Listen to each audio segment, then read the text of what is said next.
Others transmigrate as noble ladies or princesses. The girl, however, transmigrated to become a child's stepmother. Not only does she have an ugly husband and son, but also a crazy one who likes to imprison people. After a day of madness, Liar finally accepted this reality. Now is not the time to be sad. To survive, she must build good relationships with her husband and son. But with a cold husband and a crazy son, which one should she start with? At that moment, she heard voices outside the window. Looking up, she saw a cute little boy. She immediately thought, if this is the child of the house, isn't he her crazy son? Such a cute child, completely different from the cruel psychopath in the novel. So the adorable son successfully beat out the husband. However, Liar, who had never raised a child, had no idea where to start. The original work also mentioned that the male lead had a poor relationship with his mother. She could only observe from hiding with the maid. Looking at such a cute child, she couldn't understand why the female lead would neglect him. Unexpectedly, she was discovered the next second. Who's there? Liar had no choice but to awkwardly come out and greet him. To her surprise, the little one completely ignored her and was about to leave. Not wanting to miss such a good opportunity, Liar immediately crouched down and grabbed her son's sleeve. "Cardi, can you stay?" Unexpectedly, her son shook off her hand again, shouting, "I don't want a mom." He ran so fast that he accidentally tripped. Faced with his suddenly affectionate mother, Cardi was also a bit flustered. "You never cared about me before? Why pretend now?"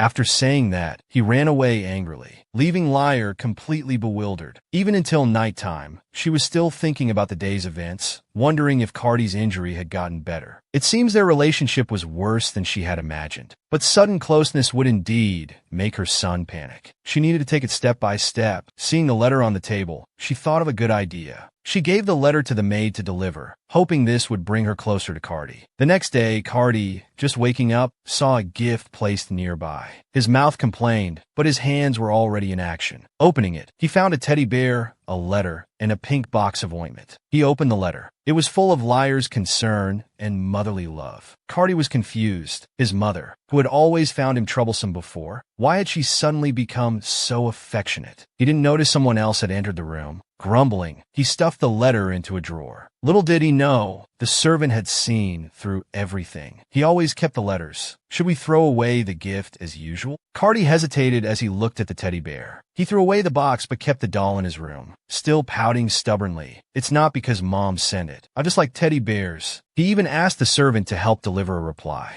On the other side, Liar was very excited to receive the reply, thinking that her efforts over many days had finally paid off. But when she opened it, it read, "Don't send any more letters or gifts." However, even a rejection was a response. She still needed to take it slow. She decided to put aside the matter of winning over her husband for now. Cardi was the priority, so she asked where Cardi was now. She was told he was in the courtyard. Could it be that he wants to see me? She quickly got dressed and headed to the courtyard. Sure enough, the little one was sitting there alone. Looking at the prepared pastries, he hadn't touched a bite. "Were you waiting for me?" Cardi, blushing, said stubbornly, "No, this is just where I usually come. Then I'll just watch you eat from behind. I won't disturb Cardi's rest at all." So she quickly moved to the back, watching her son eat desserts with adoring eyes. Cardi is especially cute today too. However, a week later, Liar fell silent looking at a table full of invitations. She quickly wrote copy-pasted replies. Now wasn't the time for socializing. Watching Cardi eat cake in the courtyard was very time-consuming. She even wrote an observation diary for this purpose. "Today I saw him frowning. So cute. When I talked to Cardi and he ignored me, he looked so cute. Today I greeted Cardi and he nodded. So cute." This strange train of thought made even the maid sigh. Has Madam hit her head? Isn't this more like an enemy diary? She hesitated, suggesting, "Should we show it to the young master?" Unexpectedly, this sparked Liar's interest. "Do you think showing it to Cardi will make us closer?" She couldn't wait to go out and show it to her son, leaving behind a bewildered maid. Has Madam gone mad? Who would have thought this could actually improve their relationship? With a teddy bear lollipop, Liar successfully entered her son's room. Surprisingly, the interior didn't look like a child's room at all. But she unexpectedly found the teddy bear she had given, lying obediently on the bed. The little one tried to cover it with a pillow, saying, "I just haven't had time to throw it away." "So, what are you here for?" Liar proudly took out her diary. "This is what Mom wrote. Do you want to see?" The world-destroying psychopath. The male lead actually loved sweets as a child.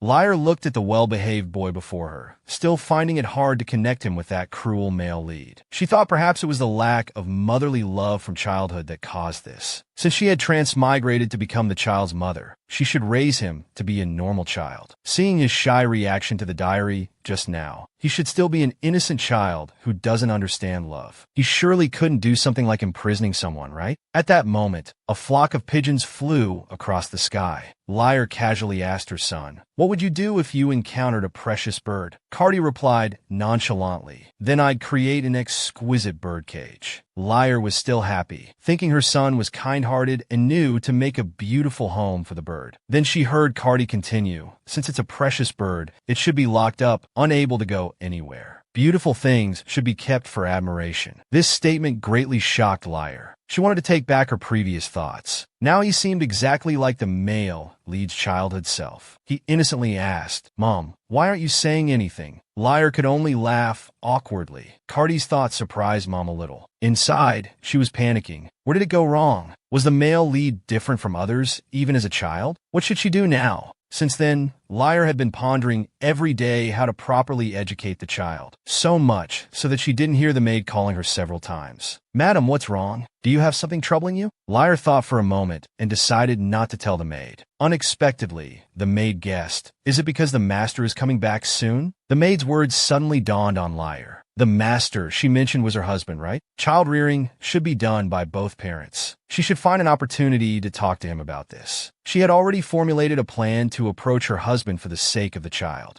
So she asked when the Duke would return. "Probably in these couple of days. We'll be moving to another place." This confused Liar. What did that mean? Recently, Madam has been very loving towards the young master. The atmosphere in the mansion has improved a lot, so I want to ask Madam a favor. Could you welcome the master when he returns? Liar felt like crying. How bad was the original owner's relationship with her husband? So she agreed without hesitation. After all, a poor marital relationship would affect the child too. She told the people of the Duke's mansion, "I will hold a grand, welcoming ceremony. My lovely child absolutely cannot become someone with blood-stained hands. Since I become this mother, I must save her." The maid was overjoyed to hear this news. She rushed off to make preparations. Liar happily hummed while handling documents, when suddenly she realized something. "What's my husband's name?" Meanwhile, the Duke, who was almost home, became melancholic. "Will I be shut out again this time? I wonder if he's home." Unexpectedly, he saw many people standing at the entrance of the Duke's mansion. The Duke was very shocked. This was the first time anyone had welcomed him, and his wife had come personally. "Welcome back, Duke. I've been waiting for you." The Duke stood still for a long time. Suddenly he spoke. "Am I hallucinating? Quick, call a doctor." The knight quickly reminded him, "This isn't a hallucination." The Duke still couldn't believe it, staring at Liar, until Liar reminded him, "It's quite cold outside. Shall we go in?" Perhaps it was due to the fall that damaged her brain. After much mental preparation, he decided to go in. Liar specifically asked the maid to leave them alone. The Duke looked around warily. Why isn't there anyone here? But he saw his smiling wife.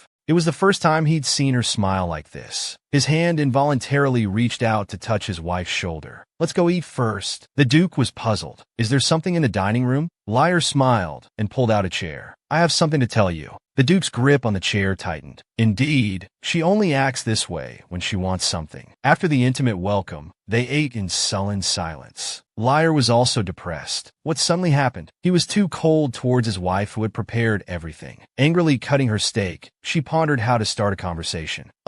Duke, I have something to say." The Duke remained expressionless. "Then say it." Mayhan had to force herself to speak. The expedition must have been tough. It's certainly not an easy task. The Duke put down his knife and fork. "Don't you actually wish I had been injured? Be honest. What do you want?" Mayhan could only smile outwardly, while inwardly she wanted to punch him. This guy was way too guarded. "I want to talk to you about our child's education." Faced with his wife's sudden change, the Duke found it hard to believe. "Don't you hate me? Why are you pretending to be intimate?" Mayhan rushed over anxiously to explain. "No, I'm not pretending," because she was too anxious. The next moment she suddenly fell straight down. A girl unexpectedly transmigrated into the male lead's crazy mother and gained an ugly Tsundra husband to prevent the child from going astray. Liar decided to win over both husband and child. While explaining, she suddenly fainted due to her anxiety. Fortunately, the Duke rushed to support his wife. Liar wanted to say more, but her stomach hurt too much to speak. The man who had been sarcastic towards his wife just moments ago could no longer contain his feelings and cried out, anxiously asking why she suddenly became like this. Liar couldn't help but retort, "How dare you ask? I welcomed you so warmly, but you didn't thank me. You even had a sour face during dinner. How could my recently recovered body handle this?" The Duke turned his face away, looking sad. "Don't you hate me? Whenever I get close, you scream at me to get lost." He held Liar's hand. "You seem to have forgotten everything. Your hand felt cold just now. Even if you don't like it, let's stay like this for now."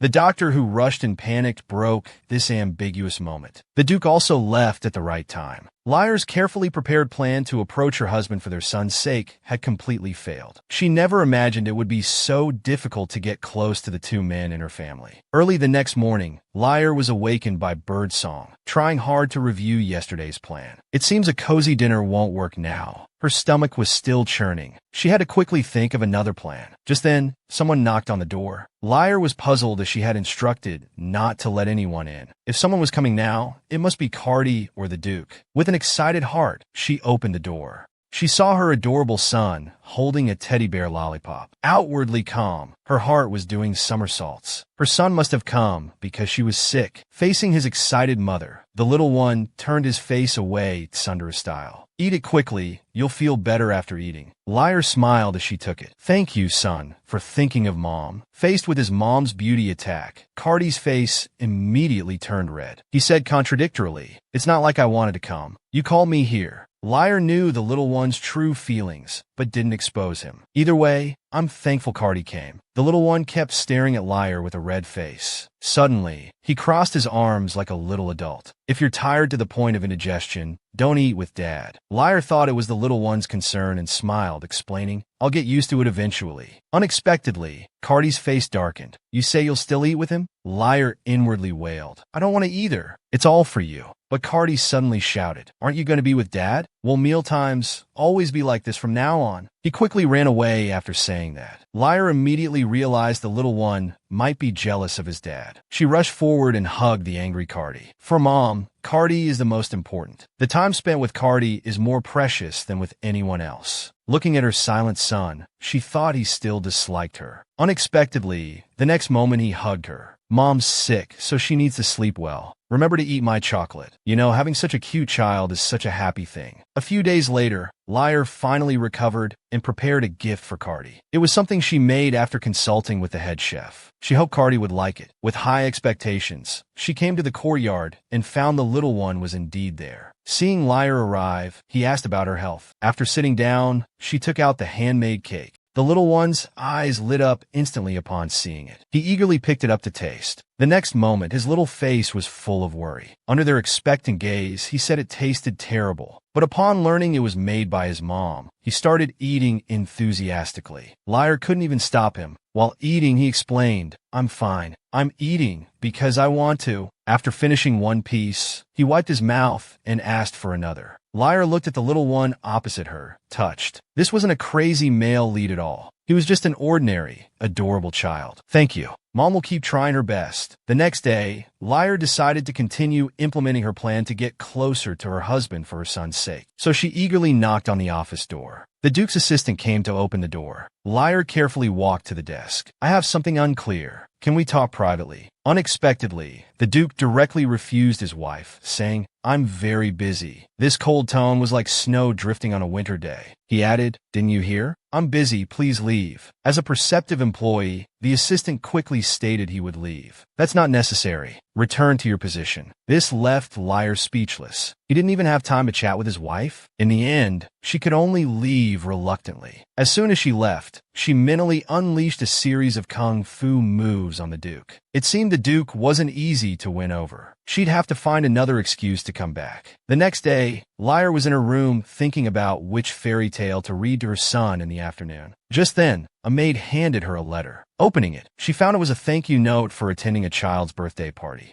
Liar was puzzled. Hadn't she declined all previous invitations? Suddenly, she remembered the one she had forgotten due to chatting with a maid. She wailed helplessly. Ah, the birthday party. Unexpectedly, the maid who overheard became enthusiastic. Are we preparing a birthday party for the young master? Although it's early, I'll do my best. However, the name Marquis fell sounded familiar. Suddenly, she recalled he was the blonde, handsome man from the book, working at the Land Management Bureau. But if it's the Land Management Bureau, isn't he the one killed by Cardi? Suddenly, Liar felt an indescribable emotion towards her son. Surely Cardi wouldn't kill him now, right? That's right, I'll definitely raise him to be a normal child. Meanwhile, the Duke was still waiting for his wife to come. Since the carriage incident, he had been acting strangely. He used to be cold and distant. He had never smiled at her before. But recently, his wife always found reasons to see him, always wearing a smile. He wondered if his wife would come to see him and smile today. He was so distracted he didn't notice the ink staining the book. This lovesick behavior scared his assistant. Madam seems later than usual today. Shall I go check? Unexpectedly, the Duke stood up, excusing himself that it was stuffy inside and he needed a walk, leaving the unfortunate assistant to handle a pile of documents alone. At the door, he reminded, if you're looking for Madam, she often goes to the courtyard. Have a nice time together. Just as he reached the library, he heard his son shouting liar.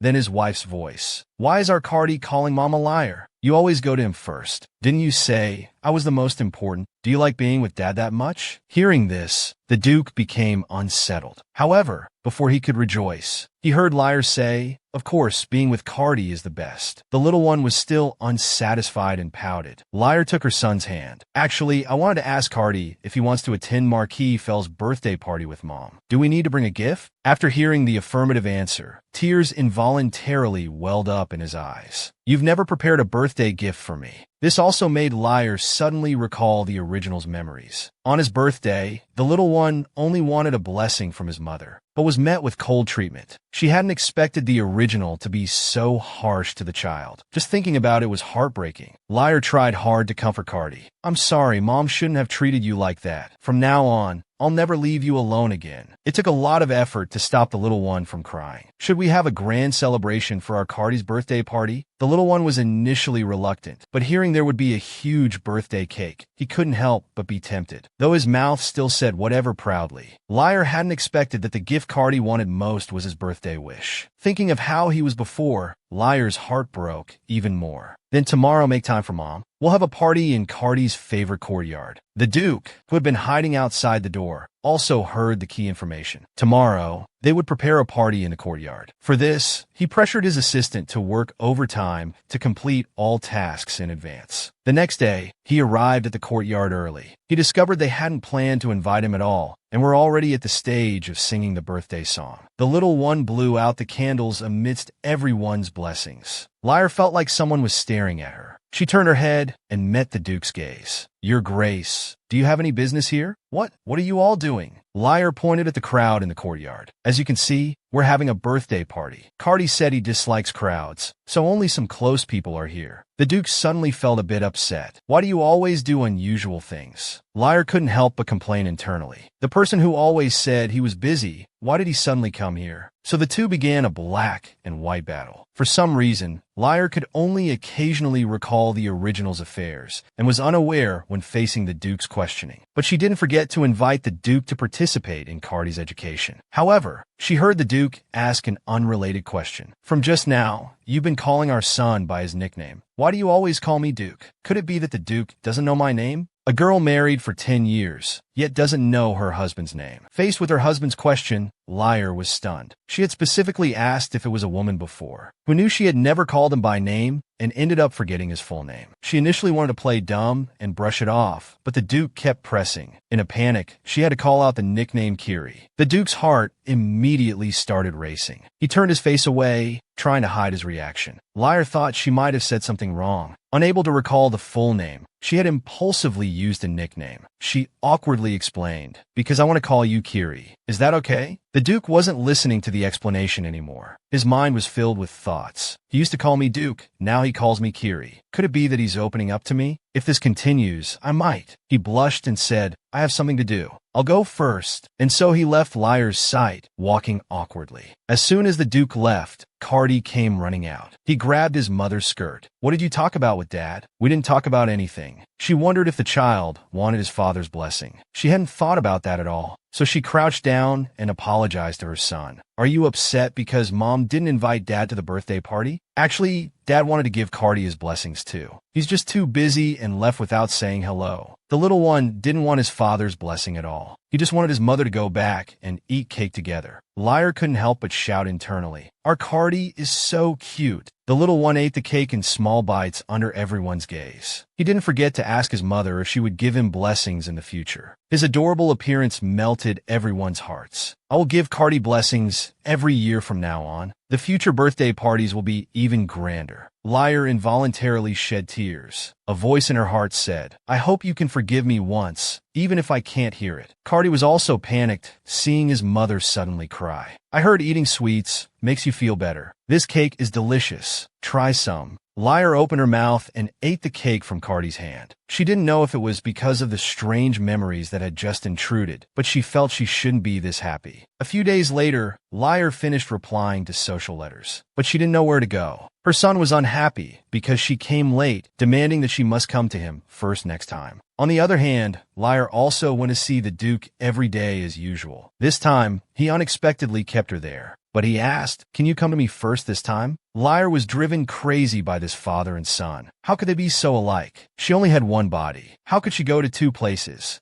While Lyre was troubled, the maid suggested a solution. And so the current scene unfolded. The three of them were in the same room, but not saying a word. Lyre pretended to drink tea, unable to understand how it had come to this. This couldn't go on, so she wanted to speak to ease the atmosphere. But as soon as she uttered 2 words, both of them turned their heads and asked what she wanted. Lyre was taken aback and awkwardly said, "I wasn't calling you Duke. I meant Kiri." She didn't expect the Duke to like this casual nickname so much. Lyre had to say again, "I was calling our Cardi." Without even looking, she could feel the Duke's gaze on her. Lyre chose to ignore it. "Do you remember we agreed to go celebrate?" Cardi, feeling triumphant, said smugly, "You mean the one where just Mom and I went?" He deliberately emphasized just the 2 of us. The Duke, hearing this, unconsciously broke his pen. He couldn't focus on work at all. To ensure Cardi wouldn't bully the Marquis, Lyre made an agreement with Cardi to get along well with children his age. Cardi obediently agreed to his mother's request. His docility made Lyre want to praise him profusely. But before she could finish, she was interrupted by papers flying around the room and the Duke's loud coughing. The Duke, who appeared cold and imposing on the surface, was actually a childish person competing with his son for affection behind the scenes. Seeing his wife talking to their son all the time, he immediately created a huge commotion to attract attention. Seeing this scene, Lyre could only go over to check on him. "Are you all right? Should I call a doctor?" The Duke didn't answer. Instead, he grabbed his wife's hand. "Do you like our son that much?" Lyre was confused by the Duke's sudden question. "Of course, he's our son." Hearing this, both were happy. One because of the other because of course, like son. Lyre didn't expect these two to be so easily satisfied. They were completely different from their initially guarded selves. The next day, mother and son wore matching outfits to attend the birthday party. But the little one secretly removed his tie underneath. He whined for his mom to help him tie it. Just as she finished, they were startled by someone suddenly appearing behind them. "Are you here to see us off?" The Duke quickly made up an excuse about having temporary business outside. Even his assistant shook his head at this lame excuse. In crucial moments, they had to rely on him. "Madam, it's truly amazing. Your travel route happens to be the same as the Duke's. Why don't you ride in the carriage together?" Before he could finish, Cardi directly refused. Lyre also felt today's carriage was too small and might not fit everyone. But seeing the strange atmosphere between them today,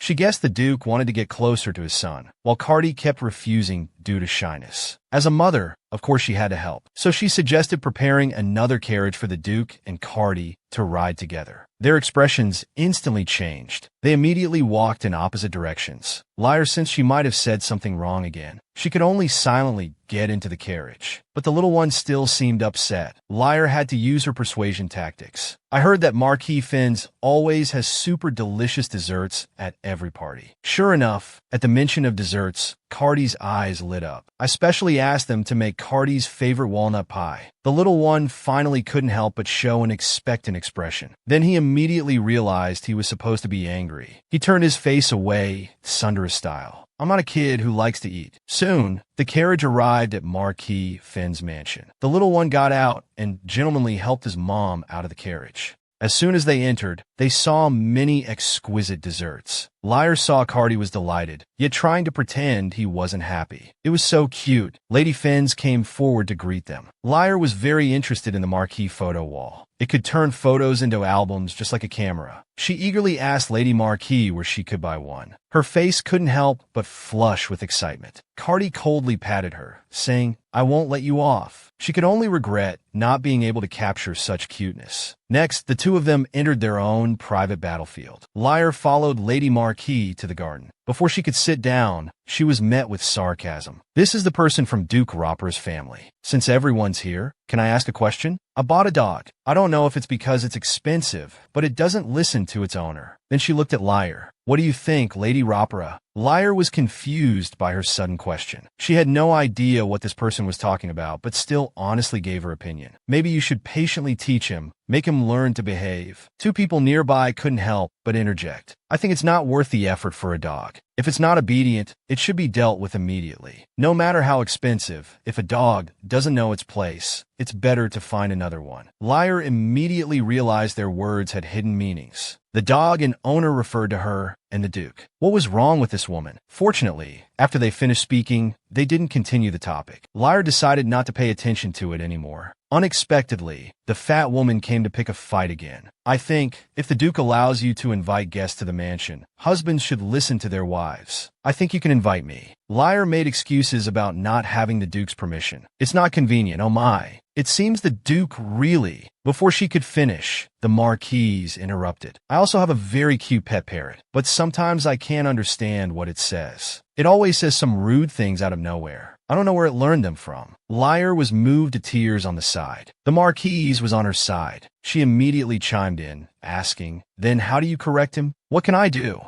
After all, it's just a bird. How can I get rid of him just for a few rude words? It's not like he's having an affair with a royal knight behind my back." The fat woman nearby immediately blushed upon hearing this. Seeing her own affair exposed, she hurriedly left the garden, saying she had something to take care of. Her little followers also quickly fled. After this incident, Liar's admiration for the Marquise was like a flowing river. Only the two of them were left in the courtyard, facing his enemy from the previous life. The boy's first move was to compare his mother's praise. Cardi was eating walnut pie at the table. He was suddenly approached and sized up by the boy. Cardi was slightly disdainful. If not for his mother's special instructions, he wouldn't play with such an immature child. But he still generously took out a piece to share with the boy. "This is walnut pie specially made by our chef for my party. Aren't you envious?" "Not at all." After saying this, Cardi remembered his mother's words about getting along well with other children. He had no choice but to silently listen to the boy's chatter. However, when he heard, "My mom praises me every day." "Does your mom do that?" Cardi couldn't help but compete. "My mom often praises me. It's almost annoying." "I don't think so. My mom must be better than yours." "No way. You don't know how much my mom praises me." And so, the two kept comparing for 10 minutes. The conversation was interrupted by a fat child. He pointed at Cardi and said, "My mom says he's a wild dog with barbarian blood. Playing with him will curse you." Hearing this, Cardi only asked, "Can you take responsibility for what you said?" This scared the fat child into a cold sweat. At this time, the fleeing fat woman also came to find her child. Seeing this, Cardi couldn't help but comment, "He really looks like his mother." On the other side, the two mothers were still exchanging parenting tips. Suddenly, Liar felt a splitting headache. Strange memories invaded. A man pointed at young Liar and yelled, "You must use your face to establish connections with nobles." It seemed the man was the original owner's father. After recovering, she prepared to find Cardi. On the way home, following the marquise to the courtyard, she was still wondering if Cardi would fight. After all, the scenes from the novel were vivid in her mind. But she heard news that Cardi was crying. She immediately ran to the scene. Seeing his mom, Cardi also cried and ran into her embrace. Who made my child cry? In Liar's view, bullying her was fine, but Cardi was absolutely off limits. Mrs. Charlie, you'd better explain what happened. The fat woman, trembling, stammered an explanation. My child made a small mistake, saying your son has barbarian blood? But you know, it's just children's jokes. Do you think this is something that can be ignored? I'll say this only once. Please apologize to my son. Seeing she couldn't muddle through, the fat woman had to grab her son to apologize. Faced with the crying, adorable child, which mother could resist questioning those who bullied him? Under Liar's glare and the fat woman's coercion, the boy reluctantly came out to apologize. Unexpectedly, the fat woman tried to reach out and touch Cardi. Liar immediately protected the child behind her and warned the fat woman, I don't allow people who hit children to touch my child. I will leave this matter for my husband to handle. In Liar's eyes, the child wasn't at fault. The fault lay with parents who didn't know how to teach their children to be good. No one can be so careless in raising children. That's why I don't forgive you. After saying this, she took the little one home. She continued to comfort Cardi in the carriage. She had thought the crazy male lead from the novel would be a bully, but Cardi was still just a child after all. I'm sorry, Mom should have been with you. Although the little one had just cried, he didn't forget to boast to his mom. He got along well with the other kids, so Mom shouldn't leave again. These words made Liar feel heartbroken. Since she came here, she had been trying to make up for the maternal love Cardi lacked, but she still couldn't understand why the original owner treated the child like this. In Liar's heart, Cardi was no longer the male lead of this world, but completely her own son. At this moment, the little one suddenly pouted angrily. I kept my promise to you. Don't I get a gift? Liar playfully pretended there wasn't any. The little one's pout reached the sky. Hearing Mom say of course there was, and he could make a wish, he immediately cheered up. Then I want Mom to read me fairy tales every night. Liar was puzzled. She didn't expect Cardi to have such a small wish. That child said his mom reads to him every day. Liar then understood that the little one was comparing moms. I hope our Cardi can have fun next time too. It was already evening when they returned to the Duke's mansion. The weather was getting warmer. They could go boating together to cool off. Cardi was happy to hear together, but this together better not include Dad.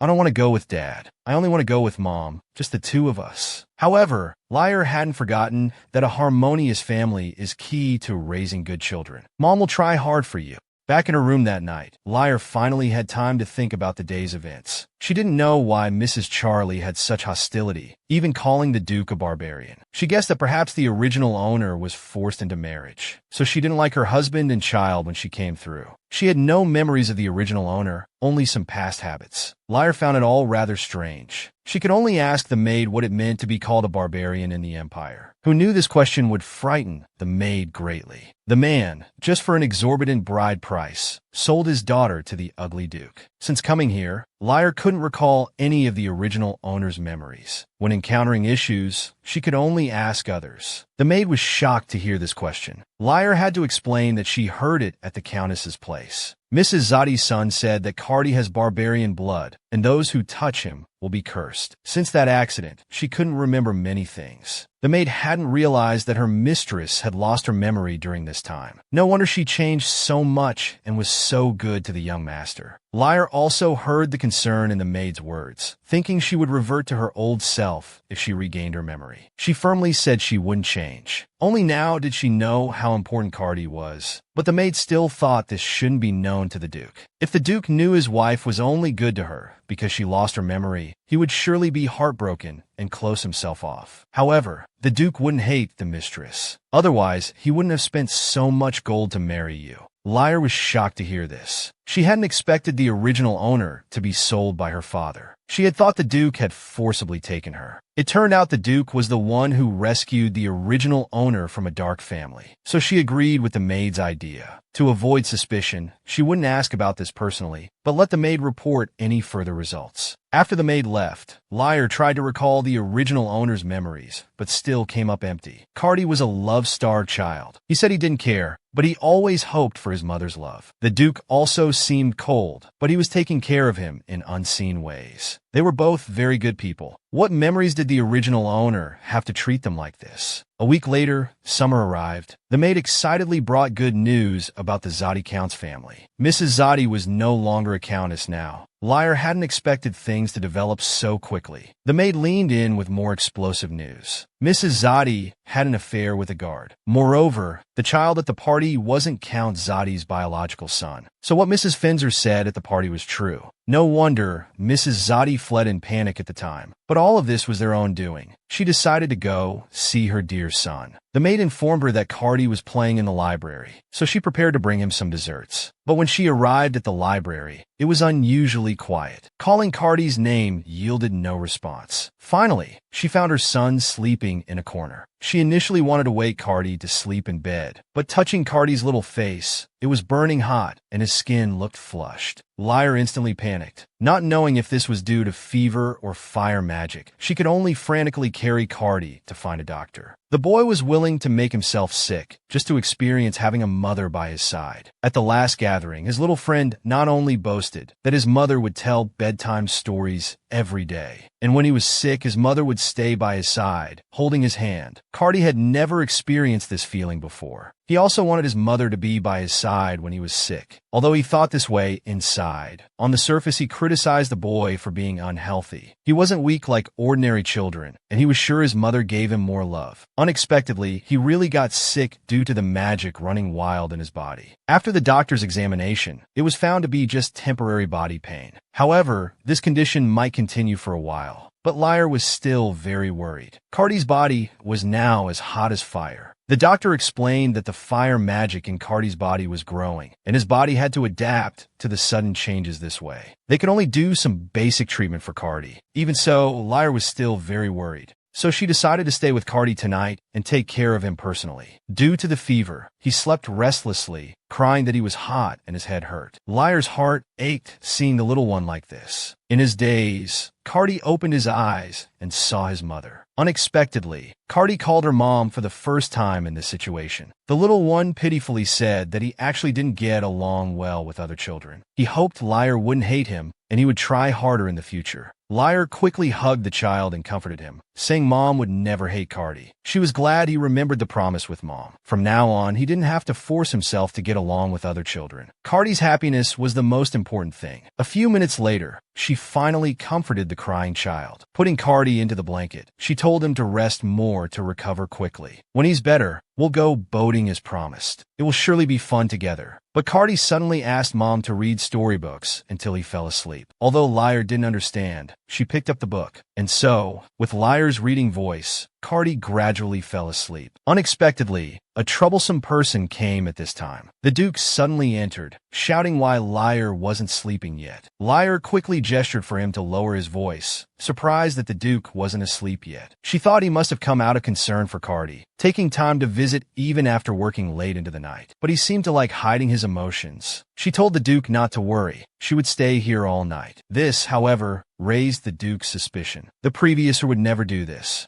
Liar explained that she wanted to make some changes. But you always hated me and Cardi before. Why were you angry that day when the child cried? Even if that was true, you should have remained calm. He suddenly asked to hold Liar's hand. Liar suspiciously extended her hand. The Duke questioned again. You never let me touch you before. Now you not only call me by name, but are willing to let me hold your hand. Did you lose your memory after that accident? The ugly Duke finally realized his wife had lost her memory. If it was the previous Liar, she would always be cold and distant. She wouldn't be this gentle and warm. Liar didn't expect that the secret she wanted to bury in her heart would be discovered. She was afraid that the Duke would be hurt if he knew the truth. The Duke thought that without those past events, perhaps Liar would continue to be nice to him like this. He was very greedy for Liar's smile, which was like flowers blooming in spring, and the gentle voice calling his name. He hoped that Liar would continue to treat him like this before her memory returned, even if it was just a temporary gentleness. Faced with her husband's heartfelt confession, Liar felt breathless. His arms were hugging too tightly. She still answered the Duke seriously. If this is what you wish, I will do it. I know you are a gentle and considerate husband. Your coldness was also out of fear. Fear that when I regain my memory, I would continue to hate you like before,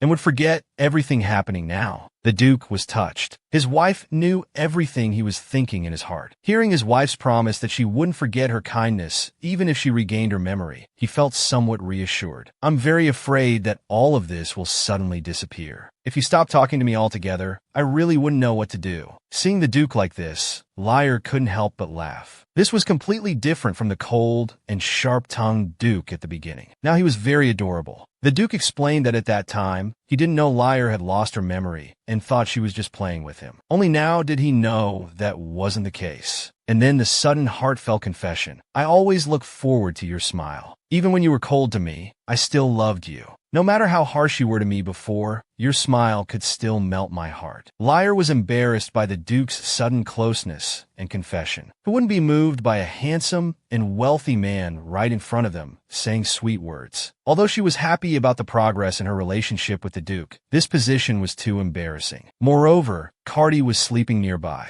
She stammered, asking the Duke not to get so close, only to be mercilessly teased. How did my wife become a stutterer? And your face is so red. He even mischievously moved closer. Liar quickly stopped him. Didn't you come to see Cardi? I came to see Cardi, but I was also worried. Liar pouted and complained to the Duke. You never said nice things before. Every time I went to your office, you refused, saying you were busy with work. The Duke patiently explained that he actually wanted to come see Liar more. He knew this happy time would pass in an instant, so he cherished it more. He was actually very afraid but couldn't bear to stay away. From now on, I won't run away. I will always love you. The Duke, who appeared cold and domineering on the surface, was frantically competing with his son for affection behind the scenes. After confessing, he always wanted to be close to his wife Liar. Liar didn't expect the Duke to be so clingy. In order to stay here with him, he even handed over his work to the poor employees. He flirted wildly with his wife, ignoring their sleeping son nearby. Fortunately, Cardi woke up startled from his sleep. Liar quickly turned to check on the little one's condition. Cardi said sleepily that his head was very dizzy. Liar brought a wet towel to put on his forehead. The little one didn't forget to target his dad. If only Mom was here by my side now, I would definitely get better faster. Hearing this, the Duke felt uneasy. Sure enough, the next second Liar tactfully asked the Duke to leave first. To prove he was still useful here, the Duke wanted to say he had similar situations when he was young. Before he could finish, he was interrupted by his son's whining. Mom, he's so noisy. My head is so dizzy. The Duke now felt absurd. He didn't expect his son's acting to be Oscar-worthy, hiding in Liar's arms while smirking at his dad. And he could only watch from the side, with the risk of being sent away. I wanted to say something more, but was stopped by Liar again. Cardi needs rest. Please leave first. The Duke had to leave dejectedly after hearing this. The victorious Cardi became even more smug. The next day, as soon as the sun came out, Liar was persuaded by the servants sent by the Duke to go back to sleep. After sleeping for a while, she had been working until now. She was inquiring about Cardi's current condition. Then she heard someone knocking on the door. Liar's first reaction was that the Duke had come. Then she made herself more alert. Soon, the maid brought Cardi in. Liar didn't expect it to be her son who came. She hurriedly came forward to check his physical condition. The little one said he felt very lonely without Mom by his side. Liar was very gratified. Cardi finally opened up to her. The little one tugged at his mom's skirt, asking if she was busy. If it doesn't affect you, I want to stay with Mom. Liar worried that the little one would be bored while she was dealing with matters. Cardi happily said it was okay. He went to bring a chair next to the desk. I'll sit here quietly, wait for Mom to finish work, and then read me fairy tales. It went on like this until it started raining outside. The maid remarked that it had been raining often lately. Liar remembered her lake trip plan. She hadn't taken Cardi yet. It seemed she needed to change the date. Cardi, eating cake, said indifferently, I don't recommend it. But Dad is definitely very busy. He has no time to go. He always has a lot of official business, and he doesn't like doing these things. Just as he finished speaking, the person in question appeared before the two of them. Liar was startled by the sudden appearance. As Cardi said, I am indeed very busy, but you are always my first priority. I will definitely make time to go with you. Cardi then shifted his target to the carriage. Mom will be in the same carriage accompanying me, right? Before Liar could answer, the Duke said, we're husband and wife. We should be together. Then the big and small one started to argue over the carriage. Liar was caught in the middle pulled from both sides. They must coexist harmoniously. Only then can Cardi have a good family atmosphere. An idea suddenly appeared in her mind. She stood up and told them to stop arguing. Both of you, leave this room. Hearing this, both of them laughed. Father and son fought over winning affection. This childish behavior finally faced Liar's punishment. If you keep arguing, just get out. After saying this, she turned to her husband, John. How can you be so childish towards your child as a father? The Duke wanted to argue, but he was met with his wife's even harsher rebuke. After that, she looked at Cardi. You're also wrong in this. As a son, you can't talk to your dad like that. Dad also wants to spend more time with Cardi, but he has work that must be done as an adult. We should understand Dad too.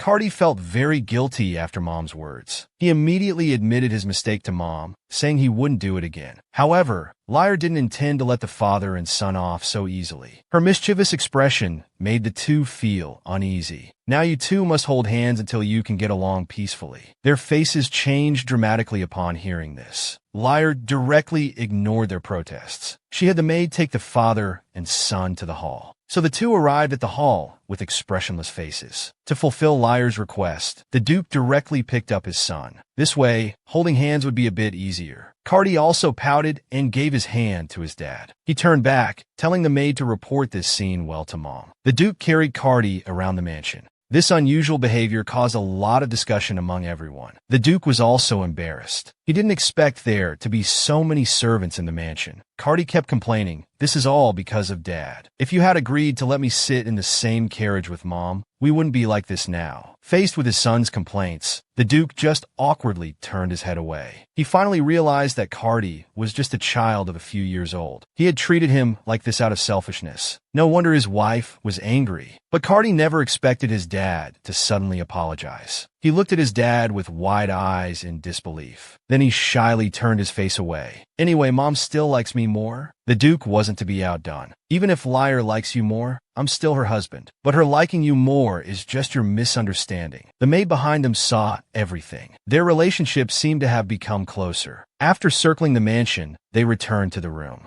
They found Liar already asleep on the table. Seeing this as a perfect opportunity to show his husband's strength, the Duke decisively picked up Liar, intending to take her back to the room. He found her unexpectedly light. The maid, watching the couple, couldn't help but ship them. She said the Duchess often worried about His Highness not eating well. Why don't you come eat together and take care of the Duchess? She even acted emotionally. The Duchess often loses her appetite eating alone. She's always wanted to eat with you, but didn't know how to ask. Oh my, I accidentally revealed this secret. It's my mistake. Hearing his wife wanted to eat with him, the Duke was overjoyed inside. He promised not to tell anyone about this. But is this true? Of course, I wouldn't lie to you. Satisfied with the answer, the Duke prepared to carry his wife back to the room. Unexpectedly, his son grabbed Mom's hand. She took care of me all night. I want to be with her too. The Duke had already anticipated his son wouldn't give up the chance. So the two of them together took Liar back to her room. Looking at the sleeping Liar, Cardi remarked how beautiful Mom looked. She's also very good to me now. The Duke agreed with his son. In the past, she would get angry at everyone. Now she's completely different. She even remembers my favorite cake flavor. Especially when reading, she's like an angel. The Duke proudly agreed with his son's words. This sudden praise made Liar, who was already awake, blush shyly. Although embarrassed, they seemed to be getting along well now. Should she open her eyes or pretend to be asleep? She finally decided to keep pretending to sleep, but after a while, she didn't hear any sound. She tentatively opened one eye to check the situation. She found father and son both looking at her in unison. In front of the woman, father and son began a crazy praise session. This made Liar, who was pretending to sleep, blush with embarrassment. It turned out they knew she was awake all along. Liar had no choice but to awkwardly pretend she didn't know anything. She asked if their relationship had improved. Cardi rushed to answer, because Mom wants us to be like this, we'll get better and better.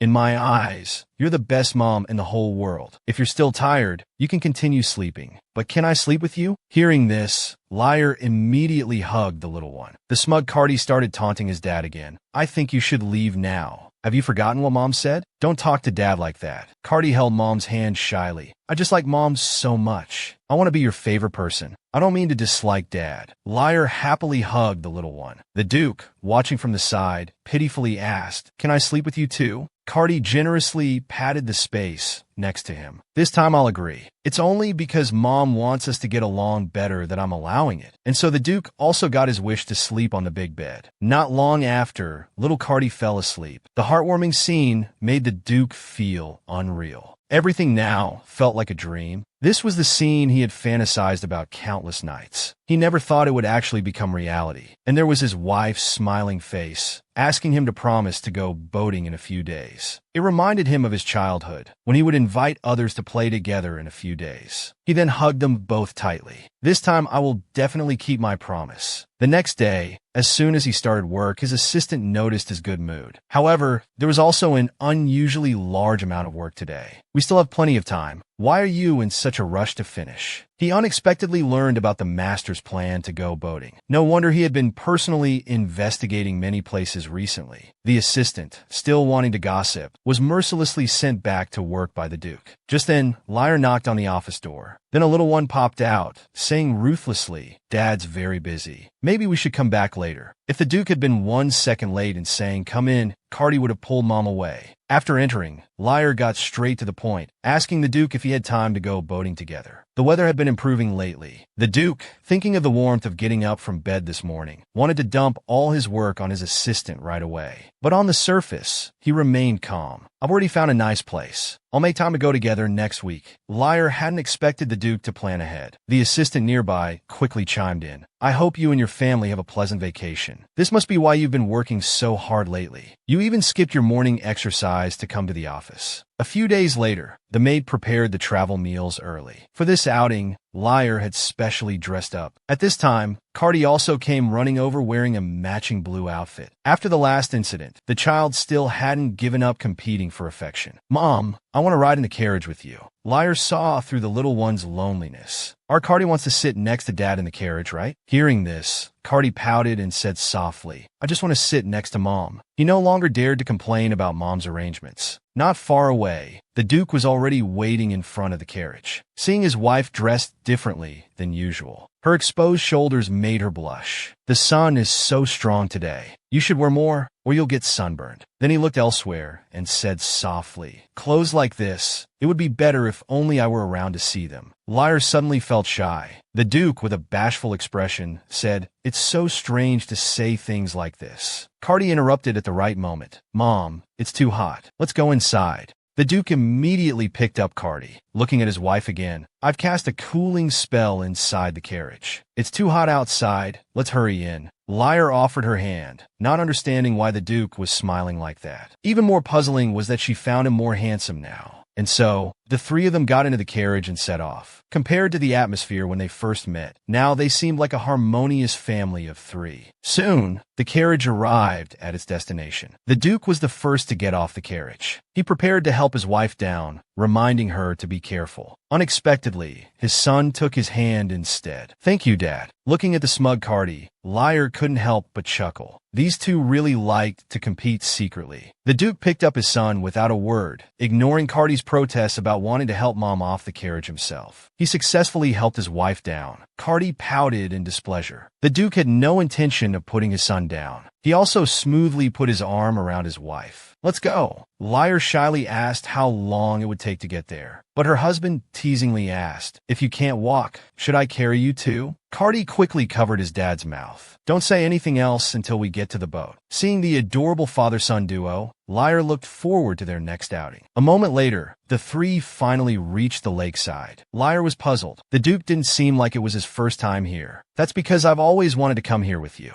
Today, I'll keep my promise from last time." The woman unexpectedly discovered her husband's secret. Lyre thought the Duke's words sounded like a promise made long ago. The Duke explained it was from before they knew they would have a child. Lyre hadn't expected her husband to want to keep a promise made so long ago. "I'd do anything for you." Faced with her husband's sudden confession, Lyre's face turned red instantly. She tried to control herself, not wanting her heart to race every time she saw the Duke smile like that. Just then, the boat arrived. The Duke immediately carried Cardi onto it. Then he turned to help Lyre, who was still on the shore. Once on board, the little one happily patted the seat beside him, urging his mom to come quickly. Isn't the scenery beautiful here? Yes, just like Cardi's eyes. Hearing this, Cardi excitedly looked at Lyre. He hadn't expected to be so beautiful in his mom's eyes. After the three settled on the boat, it sailed towards the middle of the lake. The boatman warned there might be slight rocking. Cardi immediately cuddled up to his mom, saying, "The boat's shaking so much. Mom, I'm scared." As Lyre hugged her son, she felt like something was missing from her hand. Suddenly, she realized she had forgotten the prepared lunch. Panicked, she wanted to ask the boatman to return. Not knowing what happened, the other two became very nervous, asking what was wrong. Lyre explained that she had left the food in the carriage. "That's important. I can't let my husband and son go hungry." The Duke smiled helplessly. "You're still so clumsy." Suddenly, an unfamiliar memory intruded. He seemed to have heard this phrase before. They had met when they were very young. The current memory should be from the original owner. Meanwhile, the Duke was still negotiating with the boatman. Lyre looked up to see her husband and son's worried gazes. She quickly reassured them that everything was fine. This was their first outing together. She couldn't ruin the atmosphere. However, she mischievously turned her head away, pretending to be angry. "Do you know how nervous I was about this outing?" The Duke was about to apologize, but then he saw Lyre hugging Cardi, smiling and asking the Duke to take them somewhere to eat. The Duke realized his wife was just teasing him. He smiled helplessly. "From now on, whatever my wife and son want, I'll buy it." He then turned to the boatman and asked to go to the nearest sandstone town. It was Lyre's first time hearing about a town here. The Duke seemed very familiar with the place. Moments later, they arrived at the town's dock. The Duke got off the boat, expressionlessly holding Cardi's hand. Seeing this, Lyre thought to herself, "Finally, we won't have to follow the tragic ending of the original story. Their father-son relationship is getting better." She looked up to see a big and a small hand in front of her, both saying the same thing, "Take my hand." Lyre had no choice but to hold both their hands in the middle. However, their elegant attire stood out in the town. They wanted to find a clothing store to change first. Under the Duke's guidance, the three arrived at a clothing store. Surprisingly, the owner was not only very enthusiastic, but also knew them. "I was planning to visit the Duke, but I'm glad you came now." The Duke's behavior also surprised Lyre. Clearly, they had a close relationship, but why was that? Lyre pretended to look at clothes while trying not to be too sensitive, all while eavesdropping on their conversation. At first, they were just chatting about recent events, but the last words shocked Lyre. The woman was actually jealous of her husband and another man. While looking at clothes, Lyre paid close attention to their conversation. They seemed like very close friends. The Duke was still explaining their purpose for coming here, hoping for a comfortable robe to cover their clothes. The owner immediately went to find suitable robes. "Madam, are these all right?" Lyre was still struggling internally. She thought the owner was just an acquaintance of the Duke, but for some reason, she cared a lot. Could she be jealous of the two of them?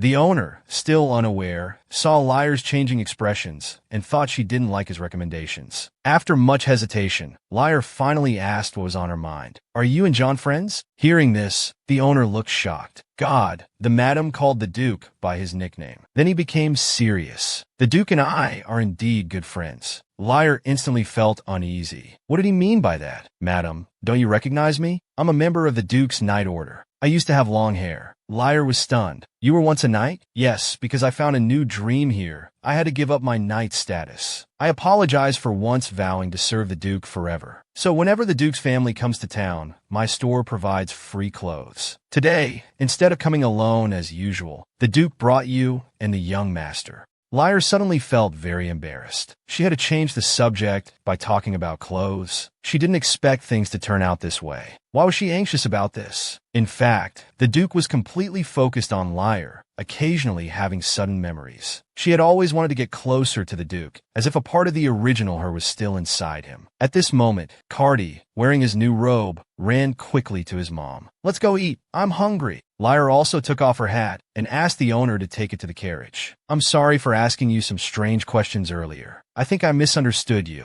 The owner was also very happy, saying it was fine. He was glad to see that their relationship wasn't as bad as rumors suggested. Lyre blushed and stammered her thanks. The Duke quickly caught up and supported his wife. "You'll fall if you walk like that." Seeing this, the owner felt even more reassured. It seemed the Duke could finally get along well with the girl he had a crush on for so long. Moments later, They arrived at a nearby restaurant. Liar apologized for not giving Cardi the promised boat ride. Because of Mom's oversight, we had to disembark early. But Cardi didn't see it that way. I'm very happy today. The river was clear. The wind was fresh. I really liked it, but I also love talking with Mom like this. Next time we can attend the village festival, or we could go to the next village. Let's look forward to our next trip. Soon, the food arrived. Liar reminded Cardi to be careful and blow on the food before eating. Cardi followed his mom's advice, carefully blowing on the food. However, instead of eating it, he offered it to Liar. Mom, say ah. This cute and thoughtful gesture hit Liar hard. Cardi was just too adorable. She wished she had a camera. The food fed by her son tasted so good. The Duke watched the two of them from the side. Unexpectedly, he was called on next. Pretending to be calm, he asked Liar what she needed. Seeing the spoon offered to him, he calmly ate it, outwardly resigned, but inwardly overjoyed. After dinner, the three of them returned by carriage. Cardi, tired from playing all day, fell asleep as soon as he got in the carriage. According to Cardi's maid, he was so excited about today's trip that he couldn't sleep all night. Liar looked at the little one's sleeping face, still adorable. Thank you for arranging everything today. I hope we can find another opportunity to go out. The Duke, blushing, looked at his sleepy wife. Of course we will, Liar. There will be countless such occasions. As soon as they got home, servants came to carry Cardi. Liar refused them. I want to put Cardi to bed with the Duke. The assistant quickly suggested that the Duke should put the young master to bed, then go to the office as there was still a pile of unfinished documents. Before he could finish speaking, he was silenced by a punch from the maid. Just then, Cardi woke up. Liar told him to take a bath and then sleep together. But unexpectedly, the little one directly refused. That's my room. I want to sleep alone. To give Mom and Dad more time together, the boy decided to sleep alone tonight. Cardi's decision surprised Liar very much. She thought the little one was angry with her.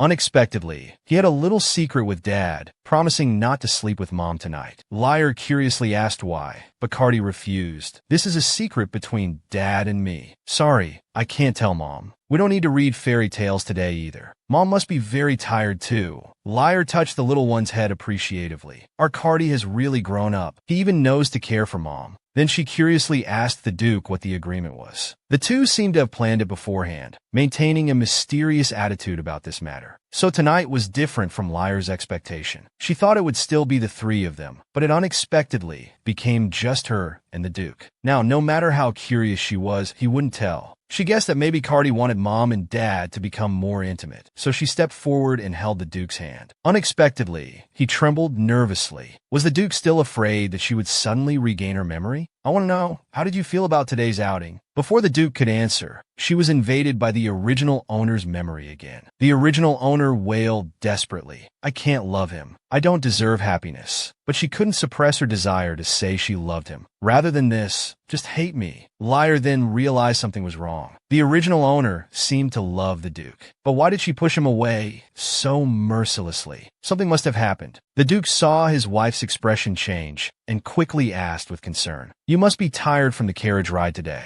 You should go to bed early to recover well." Liar knew the Duke was still being cautious, fearing that she might suddenly regain her memory one day. If they were to truly restore their relationship, she had to know the truth. Why do you still love me even though I used to be so harsh to you? Why do you love me so blindly? To be honest, I don't know. Maybe it's because of your beautiful smile, or sometimes your clumsy cuteness. But I just love you unconditionally. Will you believe that? Liar fell silent. Even if I didn't reciprocate with the same feelings? The Duke didn't expect his wife to suddenly talk about these things. Liar explained, "It feels like this whole time has been a dream. You must still be worried that I'll regain my memory. Why don't you just tell me the truth? How did our relationship become like this?" The Duke wanted to speak, but stopped himself. "Maybe I'm being selfish. I don't want to tell you everything that happened. I want to keep seeing your radiant smile." Liar didn't want to miss this opportunity. She still held on to the Duke, wanting him to tell the truth. "Why keep avoiding it? I know you won't hurt me. Even if you did, I wouldn't allow it. Please stop avoiding it." Then Liar kissed the Duke's lips. Faced with such a proactive wife, the Duke could no longer suppress his feelings. He hugged Liar and deepened the kiss. Maddie met his good friend again. After being refused information about the past by the Duke, the servants of the Duke's mansion also seemed to have received some order to keep quiet about the past. At her wit's end, Lyra suddenly thought of the letter Mrs. Finzel sent last time. Judging from the last gathering, she seemed well informed about the rumors. She must know something about their situation, too. With this thought, she immediately ran to discuss with Cardi. Finzel's son wants to invite you to play again. This time we're the only guests. You can play with your friend without anyone disturbing you. Cardi thought about Mom's words. You say Finzel's son wants to play with me? Lyra replied confusedly. Yes, that's what was written in the letter Mom received. Hearing this, Cardi's lips curled up. Then why don't we invite them to our home? This made Lyra even more confused. Yes, I want to show my friend our mansion. Lyra was excited to hear this. Cardi actually used the word friend. That means he's deviating from the tragic plot of the original story. Mom will write to Finzel right away. Then I want to play alone with Letties. Soon, the agreed date arrived. Cardi was very excited about this meeting. Lyra was also pleased, thinking her son really liked this new friend. Be sure to get along well today. Okay, I'll make sure of it. A maid came to announce that Mrs. Finzel had arrived. Then they saw the two in matching outfits walk in. Thank you for the invitation. We've been looking forward to coming here. Little Letties also greeted politely. Our Cardi has been waiting for this day. For a long time. The little one asked confusedly, You mean Cardi? Of course, Letties. I've been wanting to see you.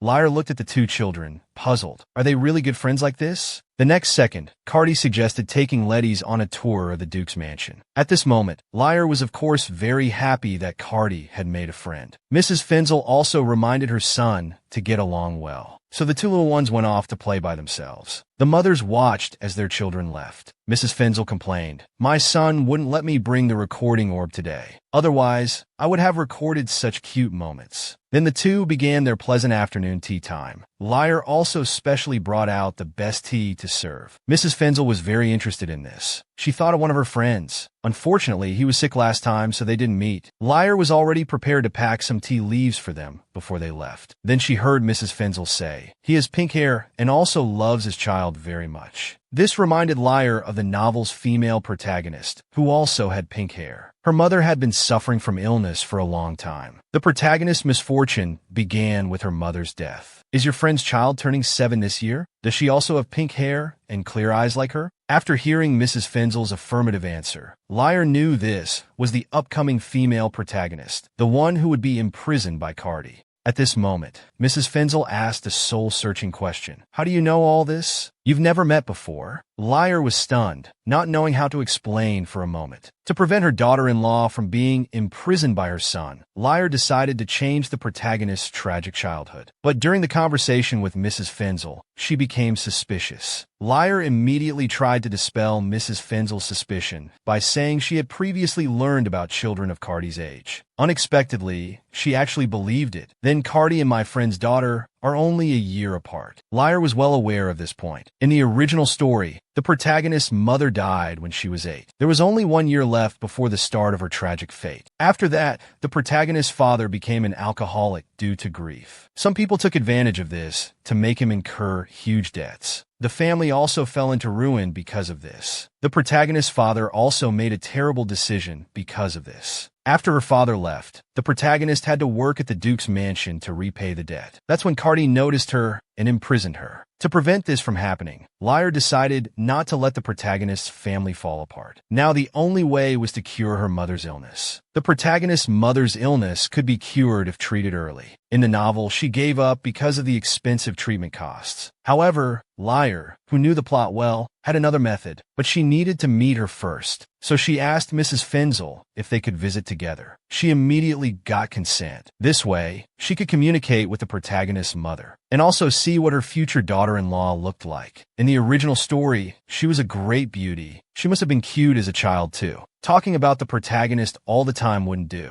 It was time to learn about that matter. Mrs. Finzel also noticed that Lyra seemed to have something to say, so she voluntarily brought up the topic. I see you look worried. Don't worry, whatever you say, I'm willing to listen. Lyra pretended not to often enter social circles and wanted to know the rumors about her outside. I always refused to attend gatherings before. I wonder if it caused many misunderstandings. Mrs. Finzel immediately denied this idea. They're just jealous of you. There's nothing like that at all. This statement also puzzled Lyra. Then Mrs. Fenzel began to recount the touching romantic love story of Liar and the Duke in social circles. You don't know how famous your love story is. The Duke fell in love with you at first sight when you were still a child. He even proposed to help you pay off your debts. After you said you only wanted a peaceful life, even the wedding was held on a small scale. Rumors say you've only shown your face to the Duke. Everyone is very curious about this. Mrs. Fenzel excitedly recounted this story. You don't know how thrilled I was when you said you'd come to the birthday party. Liar felt extremely embarrassed after hearing this. This romance novel-like plot, it was really difficult to reconcile with the initial reactions of the Duke and Cardi. It was completely different from the rumors. Mrs. Fenzel admitted that their love story was the only rumor, telling Liar not to worry too much about it. It seemed that Mrs. Fenzel couldn't provide any other information. Liar could only rely on the original owner's suddenly emerging memories. Afterwards, the two women's conversation turned to their sons. Liar also generously shared the diary she wrote for Cardi. Just as they were chatting about their children, there was a sudden knock on the door. Several servants who followed Cardi entered. "We've come to seek Madam's help," they hesitantly said. "The young master and the Marquis's son are." Upon hearing this, both women immediately became tense, urging the servants not to hide anything. The servant then said, "The young masters are destroying everything on the road. We can't stop them." Liar inwardly exclaimed, "Not good," and immediately followed them to the scene. There were traces of fire burning everywhere, and the ground was covered with the two boys' messy footprints. Liar immediately called out to Cardi. The little one, covered in dirt, turned around in panic. The two little ones had caused trouble again. When Liar arrived, the place was already in a mess. Cardi also looked pitifully at his mother. Liar quickly composed herself. Her son's current expression was certainly seeking forgiveness. But for wrongdoing, punishment was necessary. "Even if you look at me like that, I won't let you off. This is the family's training ground. Doing this will harm those who protect us. Mom, I was wrong. Originally, I just wanted to show Letty's our training ground." Just now, Cardi had brought Letty's here, telling him about how the knights train every day. But Letty's was unimpressed. "We have better knights at our home." This statement made Cardi very unhappy. "I heard you can use fire magic." "Yes, that's right. So what? Can you drive away this pouring rain?" Cardi was instantly angered by Letty's tone. Ignoring the servant's attempts to stop him, he was about to use magic. "If Madam finds out, she won't like it. So, we need to keep this a secret from Mom. You can't tell Mom either." Letty's continued to provoke from the side. "Your flames look like they go out as soon as it rains." Cardi instantly increased his firepower.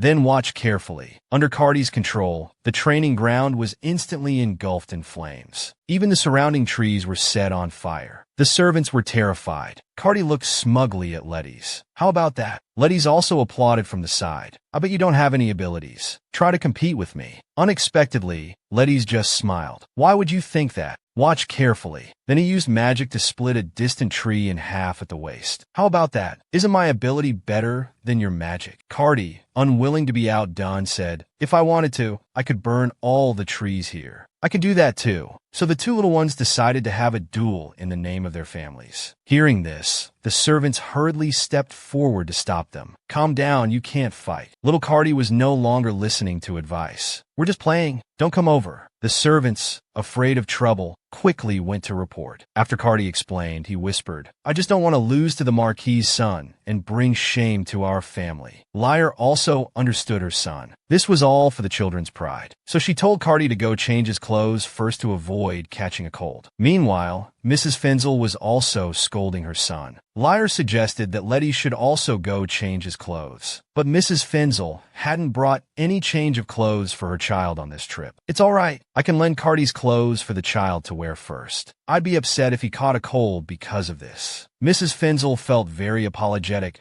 but also couldn't let her child catch a cold because of this. So she happily accepted Liar's suggestion. Thus, both little ones were handed over to the maids. Moments later, the two came downstairs hand in hand, having changed their clothes. Liar was happy. It seemed they had made up. "Yes, Duchess, I'm very sorry for today. And Cardi, I sincerely apologize to you." Liar saw how well-mannered and polite Letty's was. She then turned to her son. "Cardi, I think you'll apologize too." The little one lowered his head and obediently apologized to Mrs. Fenzel. Then he suddenly changed his tone. "Fenzel, Letty's, you're really terrible." terrible. The Duke had eavesdropped on his wife's conversation again, so he decided to advance their second child plan. Cardi was very dissatisfied with Letty's. His words also startled Lyre. "It's all right, Duchess. I know he won't apologize to me." Lyre was still confused. What did Letty's mean? The next second, her eyes widened in shock. How were these two children chatting again? "So, when will you come play with me again?" "After the rainy season, I'll come again." And they agreed to have a proper competition next time. Compared to Lyre's confusion, Mrs. Finzel thought that boys' relationships often improve after a few fights. Early the next morning, Cardi came to his mom with a book. "I want you to read this to me today."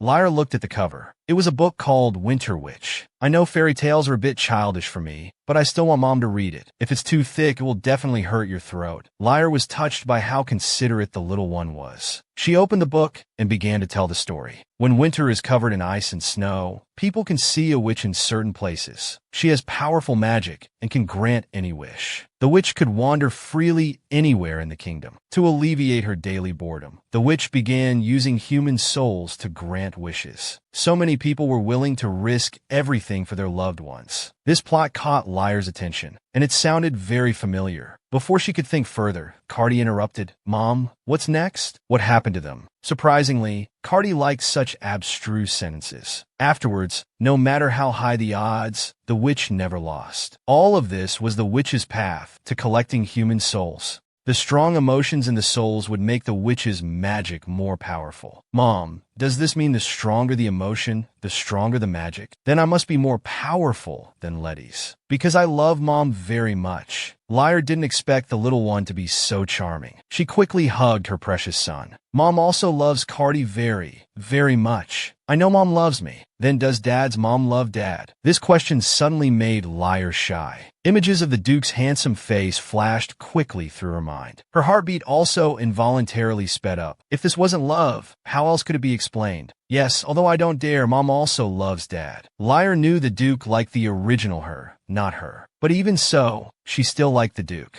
The little one didn't understand what Mom meant. "Why don't you dare to love Dad?" Lyre had to explain that she was too harsh on him before. In her previous life, she never imagined having a life like this. "If you asked Dad if he also loves Mom, I think he would say yes." Unexpectedly, the Duke's voice suddenly appeared. "So, you're reading fairy tales to our son?" Lyre was startled by the Duke's sudden appearance. "Next time, can you make some noise before approaching?" Thinking of what she just said, she blushed shyly, wondering if the Duke had heard her words. Now looking at the Duke's face, she couldn't tell at all. "I wanted to talk to Cardi about yesterday's incident." Lyre sighed in relief. It seemed he hadn't heard, but Cardi has already admitted his mistake. "Don't scold him again. I've considered it, but I still need to educate him." Lyre hugged her son, blinking her big eyes, trying to get the Duke to let Cardi off. After all, the child was only 6 years old. "If Dad scolds you too harshly, you must tell Mom." The little one didn't take it seriously at all, bouncing forward to grab his dad's hand. The Duke didn't expect his son to take his hand voluntarily, so he picked Cardi up. "But before we go," the Duke suddenly turned back to look at Lyre. "Before bed tonight, I'll give you the answer you want. See you tonight." Lyre was completely dumbfounded. Judging by the Duke's expression, he had not only heard everything, but also seemed to want to prove something, as if ready to take some action. It seemed that humans really did have some kind of deal with the witch. After reading the witch's story to her son during the day, that night Lyre dreamed of her. The witch said, "Time flies so fast. The day we promised is approaching. Do you remember?"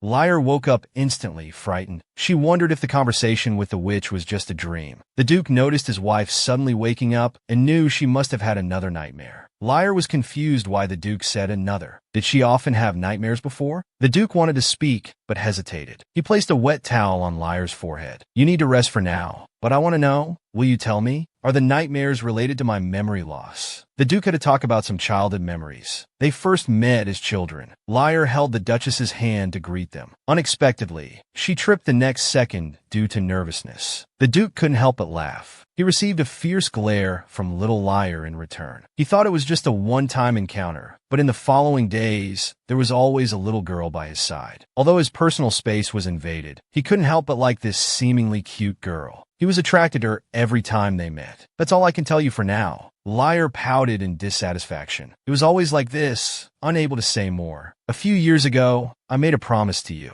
We would be like when we were children. I didn't expect that I would break my word. I could only fulfill the promise when you were in despair. That's why I don't want you to regain your memory. Liar wanted to ask more, but was stopped again. You should rest now. Don't be afraid. I'll stay by your side. You won't have nightmares again. However, after that night, the two maintained a distance. Even the maid noticed it. She cried, asking Liar if she had quarreled with the Duke, why they suddenly started sleeping in separate rooms. Unexpectedly, her mistress became even angrier. Why don't you go ask the young master about this? About the reason for suddenly sleeping separately. Liar was very troubled. If she didn't know about the original owner's past, there would be no progress in understanding what happened. After that day, the Duke went to another room, using the excuse of having work to do until late at night. Even his assistant couldn't see the Duke. This behavior was obviously intentional avoidance. Suddenly, Cardi ran in calling for his mom. Blinking his big eyes, he asked if she had quarreled with Dad. Is it because I did something bad? Liar didn't expect the child would think it was his fault. She quickly comforted the little one, saying it was just that Mom and Dad encountered some problems. Mom wants to ask Dad about some things he doesn't want to discuss. The little one was clearly confused. You're fighting over such a small thing? We're not fighting, just sorting out our thoughts. But you're not sleeping in the same room? Liar hugged her son, amused. In the past, he was the one most opposed to her being with Dad. Unexpectedly, the little one suddenly spread his hands and shook his head like an adult. Mom, you don't hate Dad, right? You still want to get along with him, right? Liar was puzzled by her son's sudden question. That's right. Cardi jumped down and snapped his fingers. I've finished talking with Mom. You can take over now. Just as Liar was confused, two people suddenly entered. This is the young master's order. Please forgive us, madam. And so, the two people lifted Liar up, one on each side. The little one stood by watching everything. Mom, you taught me to be friendly to friends. So why are you fighting with Dad? Liar already had a premonition of what her son was up to. Cardi walked with light steps to open the door. Then I'll leave Mom to you. After receiving the order, the two began to walk out. No matter how Liar called her son, it was useless. With her son's assistance, the young couple finally resolved their misunderstanding. Cardi had the guards directly take Liar to the Duke's office. Now the two sat face to face, extremely awkward. Although Liar also wanted to clear things up with the Duke, it wasn't under such awkward circumstances. The Duke was also caught off guard. His son had said he wanted to ask about some superpowers and told him to wait in the office. He didn't expect to wait for his wife to be carried in. He obviously knew about Cardi's plot. That's right, our son suddenly called people to carry me here. The Duke then apologized embarrassedly, admitting that he had indeed been avoiding Liar before. I knew you were doing it on purpose. Why did you do that? The Duke said softly, embarrassed, that it was because he didn't want her to regain her memory. When he talked about childhood things, it was actually because he saw Liar having nightmares and couldn't bear it, so he spoke hastily. But I regretted it afterwards. I know you'll regain your memory sooner or later. I thought about avoiding you, trying to delay it as much as possible. After hearing this, Liar was already moved, but still reproached the Duke for not telling the truth. But the Duke was still afraid that these days were all an illusion, afraid that the imagined future would happen. Liar suddenly gripped the Duke's hand tightly. She told him not to be afraid, that all of this wasn't an illusion. Even if she regains her memory in the future, it won't change her current feelings. She would do her best to tell him that. So she kissed the Duke's lips without hesitation. The fact that I love you will never change. This made the Duke feel even more guilty, thinking he was selfish. Liar also admitted that she didn't blame him and wouldn't ask about the past anymore. She hoped the Duke would return to their room to sleep. Everyone was very worried about the unusual relationship between the two. This way, the couple resolved their misunderstanding. A month later, it was time to visit the daughter-in-law. After confirming with the maid what to bring, she instructed her to take care of Cardi, who might not return until the next day. Mrs. Fenzel was also waiting at the door early. She was looking forward to the three of them discussing children together. More importantly, she was worried about Liar meeting Mrs. Fennel privately. To avoid awkwardness, she arranged this joint meeting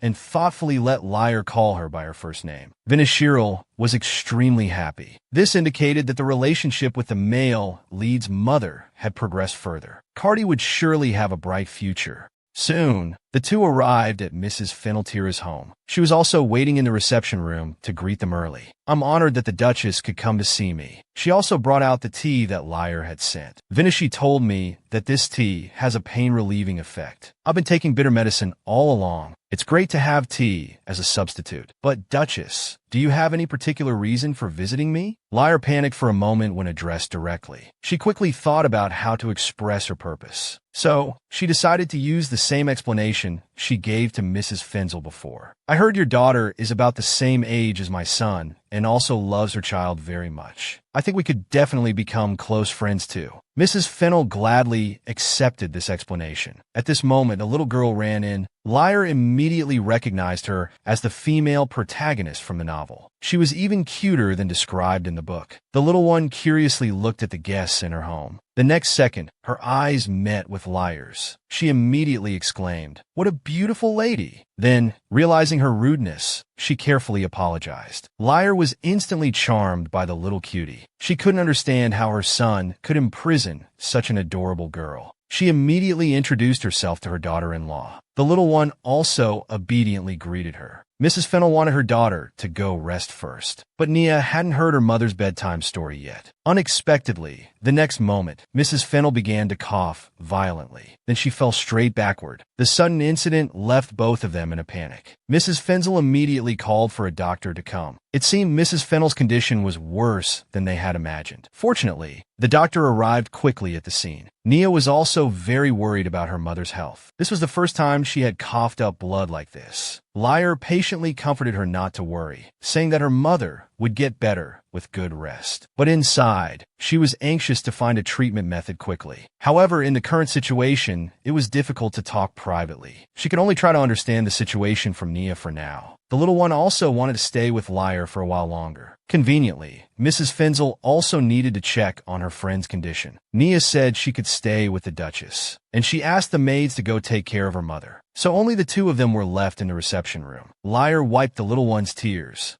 She confidently asked the child, "Do you believe in fairies in this world?" Nia's eyes instantly brightened. "You mean the legendary fairies that bring good luck?" Lyre then told Nia a very popular fairy tale. In the cold winter, a child got lost in the forest. He was very hungry, not having eaten all day. Luckily, he found some bread under a tree. However, at that moment, an old woman appeared and asked if the child could share the bread. The child looked at it and shared half of the bread. The old woman also gave a blessing. "You are a kind child. A fairy will give you a special gift." After saying this, she disappeared. In her place appeared a young fairy. The child received the fairy's blessing and soon reunited with his family. If the child listened to this story, it would be much easier to explain. As expected, children always believe in fairy tales. In that case, do you believe that I am a fairy who brings good luck? Nia obviously hadn't thought she was so lucky. You have fairy-like hair color, and you're as beautiful as them. That's why I believe you. Who knew little girls could be so charming with their words nowadays? Then she made a pact with Nia that everything said today was a secret. Now I will give you a lucky blessing. If you do as I say, your mother will get better. Little Nia's eyes were full of admiration, looking expectantly at Lyre. She handed something to Nia. The little one looked at the thing in her hand, very confused about what it was. To protect the future daughter-in-law's freedom,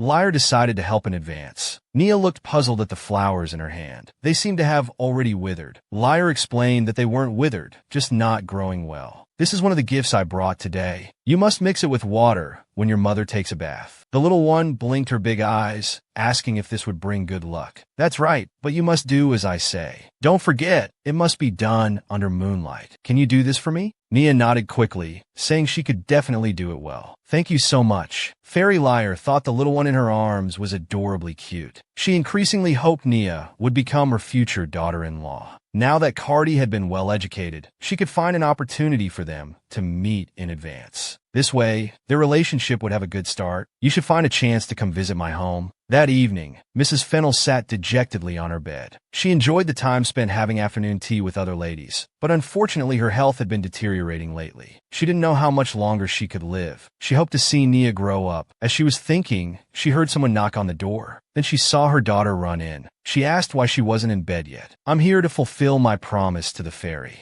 Mrs. Fennel was instantly confused. Before she could react, her daughter pulled her along. Where are we going? Mom will know soon. Nia had already prepared the bathwater and brought her mother to the bathroom. Can we use this for bathing today? We're bathing here because we can't see the moon from Mom's bathroom. The fairy said the moonlight must touch the water surface. Mrs. Fennel was confused by her daughter's constant mention of a fairy, but seeing her daughter's enthusiastic preparation, for some reason, she wanted to go along with her prank. So she got into the bathtub and hugged Nia. Miraculously, the previously withered flowers began to bloom one by one. Mrs. Fennel also noticed this. When Nia first came in, the flowers hadn't reacted. Nia picked up a blooming flower, excitedly shouting that everything the fairy said was true. Mrs. Fennel was curious about who this fairy her daughter spoke of was. Just like in the fairy tales Mom tells me, the fairy said if we do as she says, you'll get better. She'll bring us good luck. Although Mrs. Fennel didn't know who had told Nia these things, her body actually felt much better. Her head wasn't dizzy anymore. No medicine had ever had this effect before. She hadn't received treatment from a new doctor recently, nor had she taken any different medicine. Why did she suddenly feel better? Looking at her excited daughter, she actually started to believe. Nia, are you sure it was given by a fairy? Yes, she said if we continue every day for 100 days, good luck will stay with us forever. Mrs. Fennel realized that good luck staying forever might mean her illness would be cured. At this moment, Nia excitedly shouted that the flowers looked like fairies dancing. Mrs. Fennel agreed, saying they looked like fairy hair. Suddenly, she realized who resembled a fairy. Wasn't it the Duchess? Could she know how to treat this illness? However, it was common for the Duchess to help lower-ranking nobles like this, although she didn't know why. But as long as the child could be happy. Suddenly remembering what Lyre said in the afternoon, it's rare to see nobles who care so much about children. Perhaps she could understand how much I cherish and care. My daughter Nia may seem mischievous, but her heart is pure and kind. I hope to have enough time to stay by her side until she grows up. I've been silently enduring and waiting for my fate, but deep down I don't want to die at all. I love my daughter so much. How could I bear to leave her behind? Nia saw her mother crying. She quickly comforted Mrs. Fennel. Hugging her adorable daughter, she said, "From now on, I will always be by your side." However, that very night, when Lyre returned home, she found Cardi and the Duke still in the office. She secretly listened to their conversation from outside the door. Cardi said seriously, "A dress the same color as Mom's eyes would be best." But the Duke disagreed. Lyre looks like a legendary mermaid, so I think blue suits her best. Lyre instantly felt shy. What were these two talking about? She wanted to eavesdrop more, but felt too embarrassed. She decided to pretend she hadn't heard anything and quickly returned to her room. Just as Lyre was about to sneak away, she was caught by a pair of small hands. "Mom, when did you come back?" Faced with her son's expectation of a sibling, the Duke surprisingly agreed to fulfill his promise. After being caught eavesdropping, Lyre awkwardly asked the father and son what they were discussing. Unexpectedly, their answers were surprisingly consistent. "We were talking about you." This made Lyre even more embarrassed. How could they say it so directly? Feeling shy, she quickly changed the subject. "Kian, have you finished your work?" And "Cardi, have you finished your homework?" To her surprise, they both answered in unison, "It's done." Just then, a servant came to remind Cardi that it was time for his lesson. "But I want to stay with Mom a little longer." After Lyre's persuasion, the little one reluctantly went to his lesson. Now only the couple remained in the meeting room. After Cardi left, the Duke seemed lost in his own world. Lyre couldn't help but wonder if something had happened. She quickly approached and asked if he had any worries. The Duke shook his head, saying there was nothing. Lyre knew he was lying. "Then if I tell you, will you comfort me?"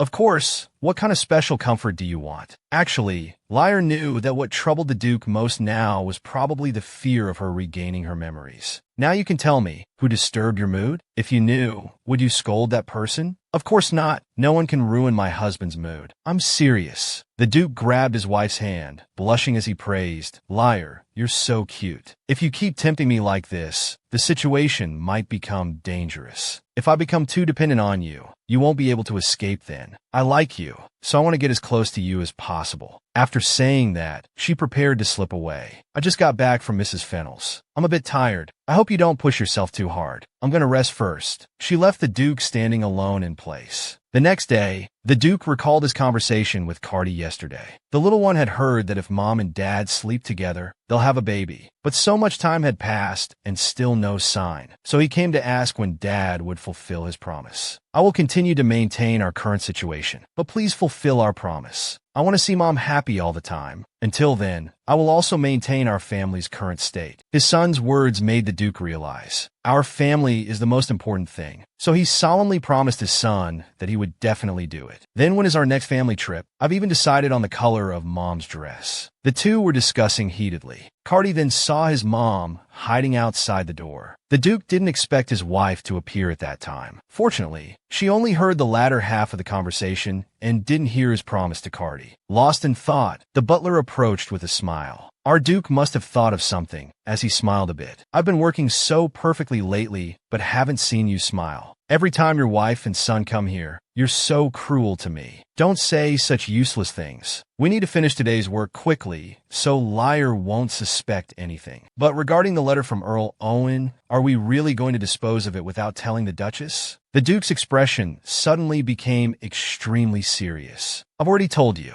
Burn it immediately before Liar finds out. But wasn't the Duchess a member of the Earl's family before she married here? The Duke dismissed it. So what? To the butler, Liar used to be cold towards everyone in the Duke's household, but warmly welcomed the Earl when he came. You want to establish a good image in front of the Duchess. Why are you privately handling the Earl's letter? The Duke's view differed from the butler's. He understood his wife. They're not as close as you think. The Earl only treats Liar as a tool for the family. Every visit is just an attempt to borrow money. Before Liar lost her memory, the last person she saw was him. At that time, I couldn't do anything. Now it's different. No matter the cost, I will protect Liar. Now go get the documents I prepared. I have a special task for that person. Liar was finally about to approach the truth about her memory loss. Early the next morning, she was told her husband was going to see the Emperor. Unexpectedly, the Duke had left before she woke up. She was still feeling disappointed, thinking she didn't get to say goodbye. But suddenly she noticed someone next to her. I haven't left yet. I won't leave without seeing you. Liar was startled by the Duke's sudden appearance and his words. She scolded her husband for always appearing suddenly, and that he should have woken her earlier. She almost missed seeing him off. You were sleeping so peacefully. How could I bear to disturb you? So, if I didn't wake up, would you have ignored the Emperor's invitation? I'd like to invite you, but you'll have to wait a few days. I'll be back soon. Liar also knew her husband had work to do.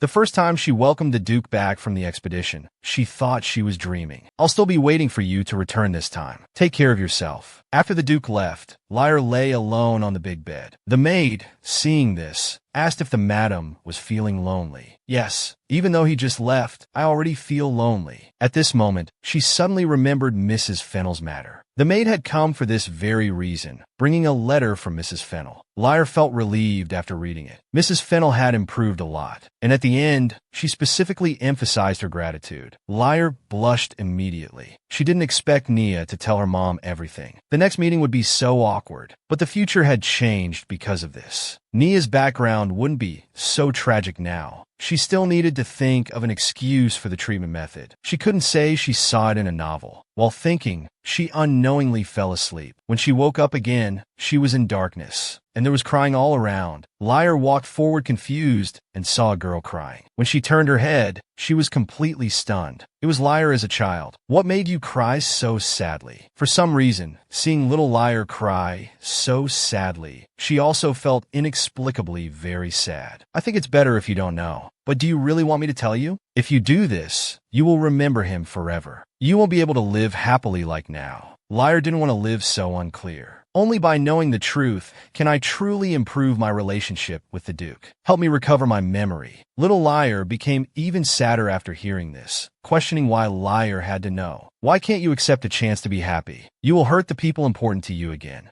I won't. No matter what happened in the past, I now know how important the people around me are. Little Liar finally gave up, persuading her that hiding it forever wasn't the solution. I know you like them very much now, so I'll teach you how to enter your memories. A despicable person appeared in my life, making me never want to face it again. That's our father, Earl Owen. Liar woke up confused, thinking about the last words of the original owner in her dream. Father was the key to unlocking her memories. Still pondering, she was interrupted by Cardi. Mom, Are you busy now? I learned a new sword technique and want to show everyone. After getting permission, he happily ran outside to wait for Mom to change clothes. But then the maid kept trying to prevent Liar from going out. Did something happen today? Or are you hiding something? In the end, she couldn't get anything out of the maid's mouth. As soon as she went out, she heard a commotion outside. Cardi also pulled his mom to quickly take another route. Liar was worried something had happened. With the Duke not at home, she had to understand the situation. So she wanted to go check it out first, then go see her son's performance. But Cardi made excuses again, trying to get Liar to go back to her room. The servants at the door became very nervous when they saw Liar appear. They all rushed forward to prevent her from going further. Liar also realized the problem. Their unified prevention must have been arranged by the Duke. She suspected there was someone outside she wasn't supposed to see. The next second, a man appeared in front. Long time no see, Liar. When danger approached, Cardi's first thought was to protect his mom. Due to the Duke's orders, the guards were all preventing the Earl from entering the mansion. As soon as the Earl saw Liar, he questioned why he wasn't allowed in. Liar knew he had deliberately chosen to come when the Duke wasn't around. But this was also the best opportunity to understand the original owner. The Earl would certainly talk about the original owner's past without any reservations. So she told the guards to let him in. The Duke isn't here. As the lady of the house, I have the right to make decisions. I don't want to repeat myself about letting him in. Only then did the guards let him in. The Earl shamelessly asked Liar, "Why are you receiving your father like this? I can't believe you let them treat me this way.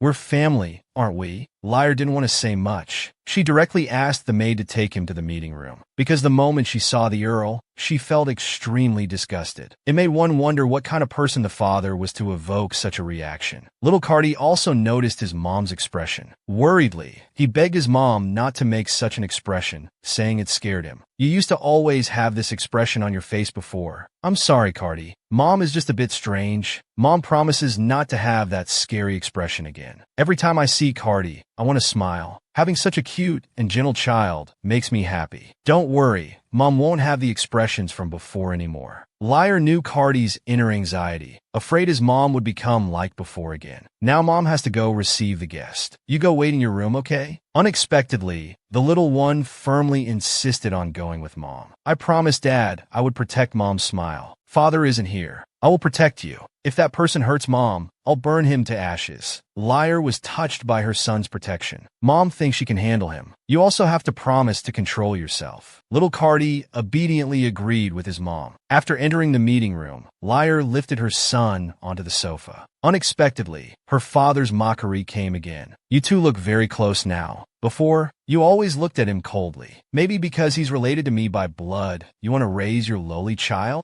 Liar didn't expect the Earl to speak like this in front of the child. She immediately angrily stopped him. Cardi beside her also silently controlled the flames. "I think you haven't disciplined him well. Does he want to burn his grandfather to death?" Cardi also confronted the Earl without courtesy. "If you dare hurt Mom, I'll do the same to you. I won't forgive you, grandfather." Liar quickly asked Cardi to withdraw the flames. The Earl added fuel to the fire. "Don't you want to know why I said you and your mom are equally lowly? Why don't you let him leave? I think we have things to discuss." Cardi immediately stated he wouldn't leave. "I can't let Mom be alone with someone like you." Liar knew the Earl was a despicable person. If Cardi stayed, who knows what else he would say. Seeing Cardi hurt was the last thing she wanted. "Cardi, can you trust Mom? Rather than being a mother protected by her son, I'd rather be a mother who can overcome difficulties. Can you leave the room for a while so Mom can talk to grandfather alone?" Cardi was very reluctant inside, but hearing his mom say this, he could only remind his mom to call him if anything happened while walking out. As soon as Cardi left, the Earl's laughter came from behind. "I see you've tamed them well. Now the Duke and his son are both in the palm of your hand. Since the troublesome one is gone, let's get straight to the point. I need some business funds." These words gave Liar a headache. It seemed like the same thing had happened countless times. Then the original owner's memories flashed in. This time the Duke has returned from expedition with considerable wealth. "As long as you give yourself to him, I can exchange it for funds to pay off debts." Even though the original owner strongly resisted, the Earl wouldn't listen at all, even resorting to force. "As far as I know, your business investments have never been profitable. You're well aware of this, right? That should be enough to prove what you've done to me." The Earl hadn't expected Liar to refuse his request, making him even more angry. You're nothing but a child of a lowly commoner. Shouldn't you be grateful that I let you live a noble life? The original owner's background was something Liar never expected. Memories flooded in. Mom had the same hair color as her. What was once a happy life was suddenly shattered. The Earl sent soldiers to snatch away the original owner. No matter how much Mom cried and shouted, it couldn't change the fact that she was going to be taken away. Liar's background was finally revealed. She wasn't the Earl's real daughter, but little Liar who was snatched away because of her eye color. She was brought to the Earl's mansion like this, not even allowed to keep her original name. Just because she looked pretty, she was forced to be an illegitimate daughter. That's how she became the Liar everyone knew. Mom also applied to work as a nanny at the Earl's mansion. In rare moments of leisure, she could play with Mom, but their interactions still needed to be careful. Mom was afraid of being discovered by the Earl's wife. Little Liar thought the Earl's wife didn't like her, so she wouldn't pay much attention to her. How could the Earl's wife not like you? You're so pretty and adorable. Little Liar knew that in the Earl's mansion, only Mom would think this way. However, that wasn't the case. The next day, she was called to the Earl's wife. Liar had a bad feeling. She quickly thought about whether there were any mistakes in her recent lessons. The Earl's wife had never summoned her before. Don't be so scared. I just felt I've been too cold to you before. Now I want to take care of you more. Is there anything troubling you lately? Liar didn't know why the Earl's wife asked this. I see you've been enjoying playing with the nanny lately. Why do you like being with the nanny instead of your mother? Liar was terrified after hearing this. Being with her birth mother was her only time of relief, but she didn't dare say this out loud. The Countess continued, "If you don't like going out with me, then get out of my sight." Little Liar was still thinking that the Countess shouldn't be too angry, but her behavior was indeed a bit strange. That night, Mom came to Liar's room. Looking at her daughter's sleeping face, she cried, "I'm sorry. Mom said she would protect you for life." Then she placed a pendant in Liar's hand. "I think I can't keep that promise anymore." The next day, Liar woke up to see the pendant her mom left. Suddenly realizing something, she started calling for the nanny. As expected, the nanny had been replaced. She had asked tearfully where the nanny went. "I think you should have breakfast first. The lady won't like you in this state." Little Liar knew the Countess must have done something. She immediately wiped her tears and wanted to see her. Now she must ask for the lady's forgiveness. As soon as she arrived at the meeting hall, she immediately knelt before the Countess. "It's all my fault. Please give it back to me. What did I take from you?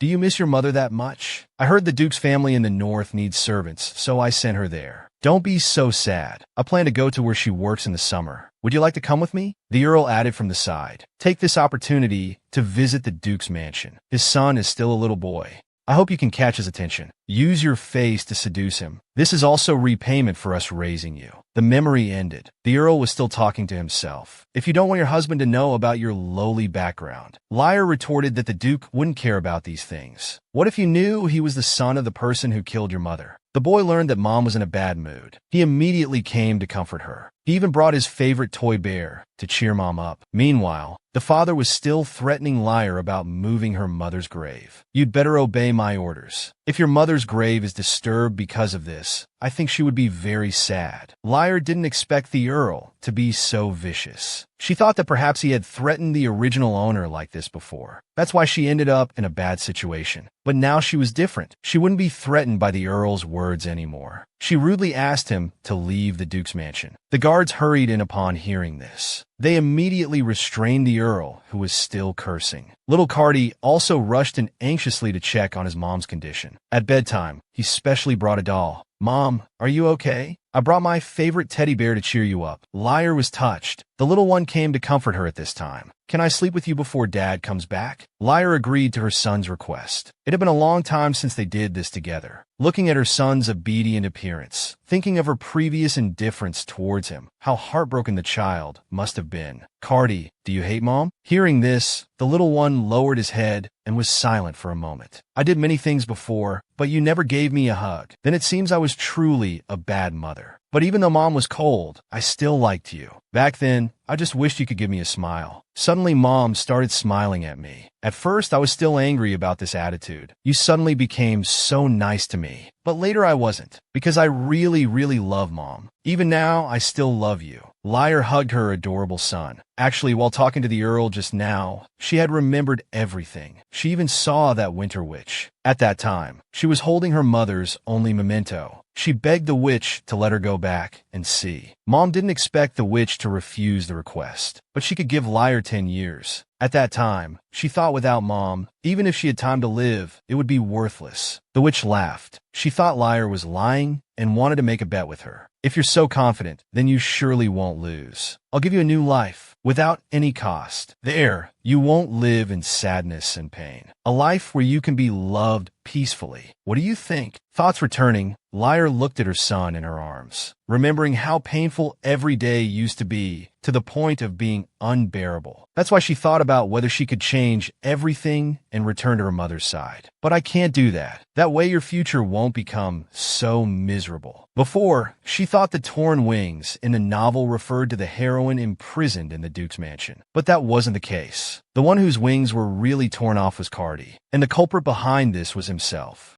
At the same time, Liar also realized that she hadn't transmigrated into the original owner's body. Liar had always been herself. She was just changed by the Eastern Gene Witch's magic. Now that she remembered everything, it was time to end the bet with the witch. Liar knew she wouldn't live like before anymore. There were two adorable boys always waiting for her. Loving her from now on, I will let them know how much I love them. Even the straight-laced husband had a romantic side. After dealing with matters on the battlefield, the Duke's first thought was to rush home. He was afraid Liar might be hurt by the Earl. The clever knights advised the Duke not to hurry back. If you come from so far without bringing a gift, the lady will surely be disappointed. Only then did the Duke remember this matter. He hurriedly went to a nearby market. Moments later, he returned under everyone's gaze. After buying a bulging bag of jewels, he still felt there was nothing suitable for Liar. The knights were all very worried that their straight-laced boss was preparing to return empty-handed. At this moment, the Duke noticed a flower stall by the roadside. He bought all the purple hydrangeas at the stall. Then he led everyone to rush back without stopping, but he was still very worried. Liar had regained her memory and returned to her former self. She would no longer welcome him like last time. However, reality was different. His wife and son were waiting early at the door. Liar saw her husband return and immediately came forward to express her longing. The little one also hurried to welcome him. "Dad, did you protect Mom well while I was away?" Cardi didn't know how to explain for a moment. Liar quickly chimed in. Of course, he was like a shining knight. He always protected Mom very well, didn't he? And John, what's that in your hand? The Duke shyly said it was a gift for Liar. He thought of them as soon as he saw it. After returning, the maid put all the flowers in a vase. Liar looked at the flowers and suddenly became worried. She asked the maid, "If you're trapped in a distorted relationship,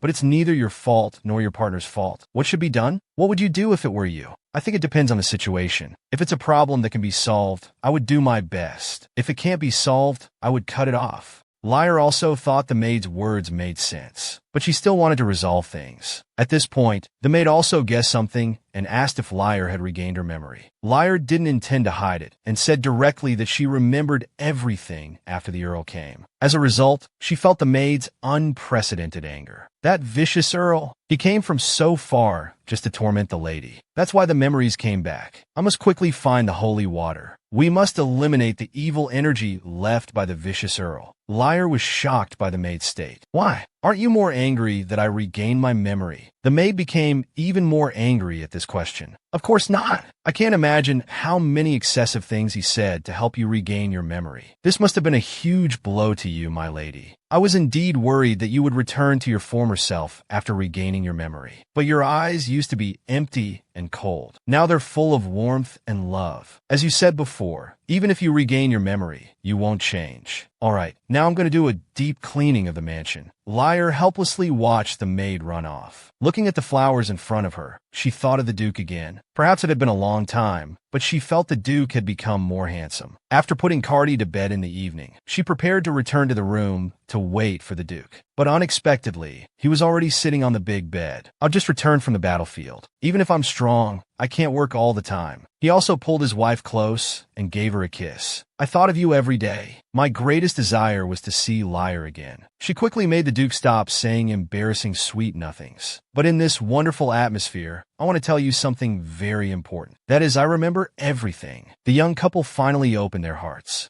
Liar also confessed to her husband about regaining her memory. The Duke had vaguely guessed after hearing the servant's report during the day. He asked his wife what she and the Earl had talked about. He came to ask for money. The Duke didn't expect the Earl to come asking for money again. From now on, I won't let him bully you anymore. I can't bear to see you suffer because of him. If I still have the chance to do so. Liar felt her husband's hands trembling as he spoke. I'm sorry. I don't want to see you hate me like before. Liar understandingly held the Duke's hand. Do you see hatred in my eyes when I look at you now? Or haven't you noticed how my eyes sparkle when I look at you? Let me tell you, even though I remember everything, I will still show you my gentle side. How do you think I'm doing? Can you trust me now? The Duke felt relieved after his wife's statement and asked for forgiveness. You know, I'm the son of the murderer who hurt your mother, yet I forced you to be with me. Can you forgive me? The Duke's words made Liar recall her childhood memories. The Countess promised little Liar to visit the Duke's mansion, where she might see her mother who was a maid there. But if you embarrass me, you won't have another chance. Stay in your room until tomorrow, and don't eat either. Little Liar didn't expect to go hungry again today, but being able to go to the Duke's mansion was already the greatest comfort. The next day, the Countess took little Liar to the Duke's mansion. This was also Liar's first time meeting the young Duchess. The two wanted to talk, so they sent the children away. Liar was overjoyed, as this meant she could go find her mother. But this was the Duke's mansion after all, and she didn't know where her mother was. She had to shamelessly ask the Duke beside her if he had heard of a maid named Sinai. I'm very curious about where she works. The Duke knew this person, but didn't intend to tell Liar directly. I can't easily tell anyone any private information about the Duke's mansion, but this didn't stump Liar at all. Then you don't have to tell me, just take me on a tour. The Duke didn't expect this approach. He could only reluctantly become Liar's guide. A few days later, the girl came again. Last time we went to the lake in the backyard. It was too big, so today let's go see the other side. This continued for several times, with the Duke patiently taking Liar on tours each time. Instead, Liar grew impatient and wanted the Duke to directly tell her where. The Duke didn't understand why Liar was so persistent in wanting to see a woman. Liar didn't know how to explain. She couldn't just say it was her mother. She used to be my nanny in the mansion, so our relationship is very close. After hearing this, the Duke finally relented.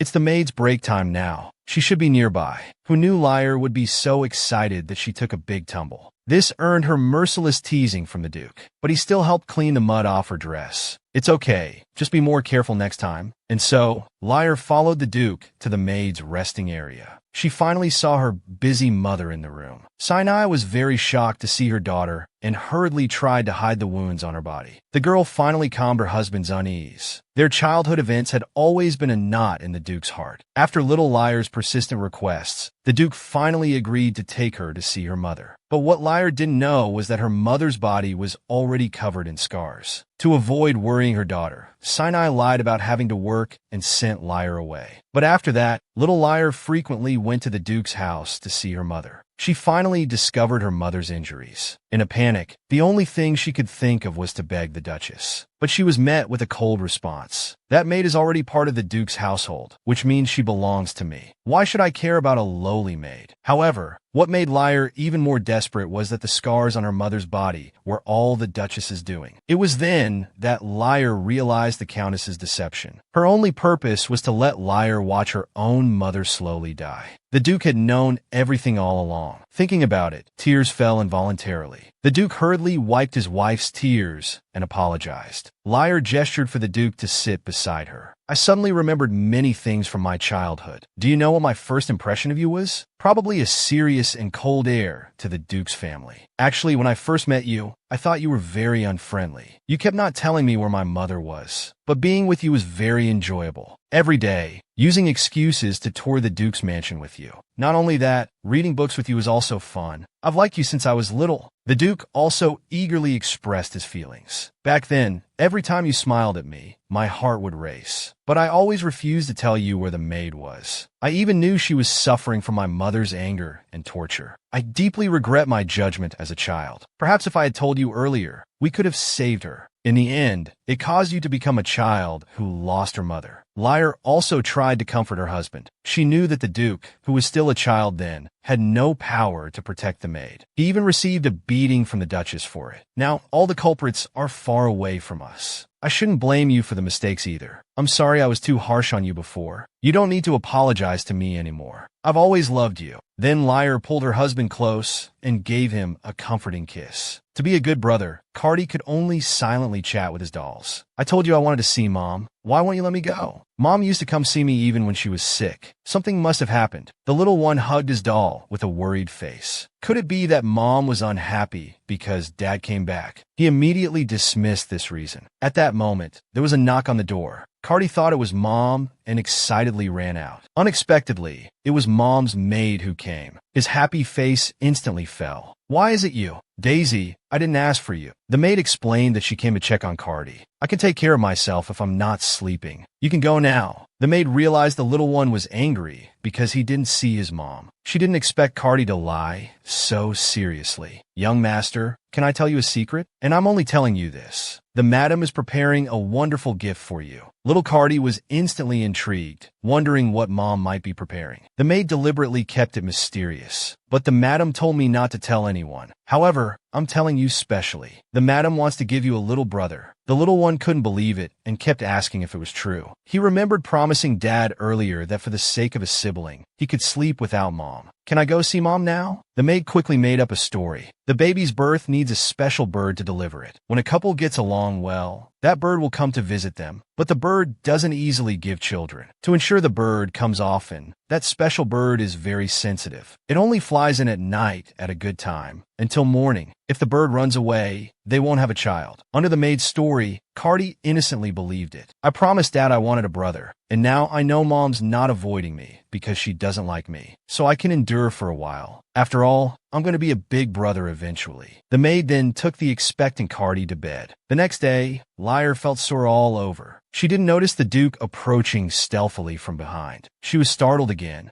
I came because I was worried you weren't feeling well. But aren't you busy today? Nothing is more important to me than you. But I want to know what the Earl said to you that day. He said if I didn't give him funds, he'd tell you I'm of common birth. But you already know about my past. I told you when we were young. Sienna wasn't my nanny, but my mother. The Duke hadn't expected the Earl to use this to threaten and entice me. I had no choice. He even threatened to demolish my mother's grave. From the beginning, when I planned to refuse, he kept threatening me with this. For a long time, I've wanted to get away from him. Before we got married, I was often abused by the Earl. Most of the time, he would starve me. Sometimes he would even hit me. The Duke, upon hearing this, hugged his wife compassionately. Because of this, I started blaming everything on you. So many things happened to my family, yet you came late. I hated you. I'm sorry that incident hurt you. Now I hope you and Cardi can forgive me. The Duke quickly comforted his wife. Now, everything is fine. All the people who love you are by your side. But there's one more thing I want to tell you. I know where your mother is buried. It turned out the Duke and Liar were mutual salvation for each other. The Duke had always regretted not taking good care of Sienna when he was young, so he later gave her a proper burial. Liar hadn't expected her mother, who was a maid, to be treated well. She also learned that the Earl had been deceiving her all along. Next time we have a chance, let's go see her together. The Duke had always worried that his wife wouldn't believe this, so he could only silently guard this secret. Liar was touched by her husband's silent dedication. He was just a child back then too. When the Duke was young, he was often beaten and scolded by his mother. He felt that Liar's appearance was like a ray of light. From then on, he would never feel lonely again. It was his wife who saved that miserable, lonely childhood. Meanwhile, the Earl's situation wasn't looking good. His nephew directly broke into his house. The Earl angrily tried to drive him out, but to no avail. I told you I'm not greedy for your Earl position, because I received money from the Duke to take good care of you.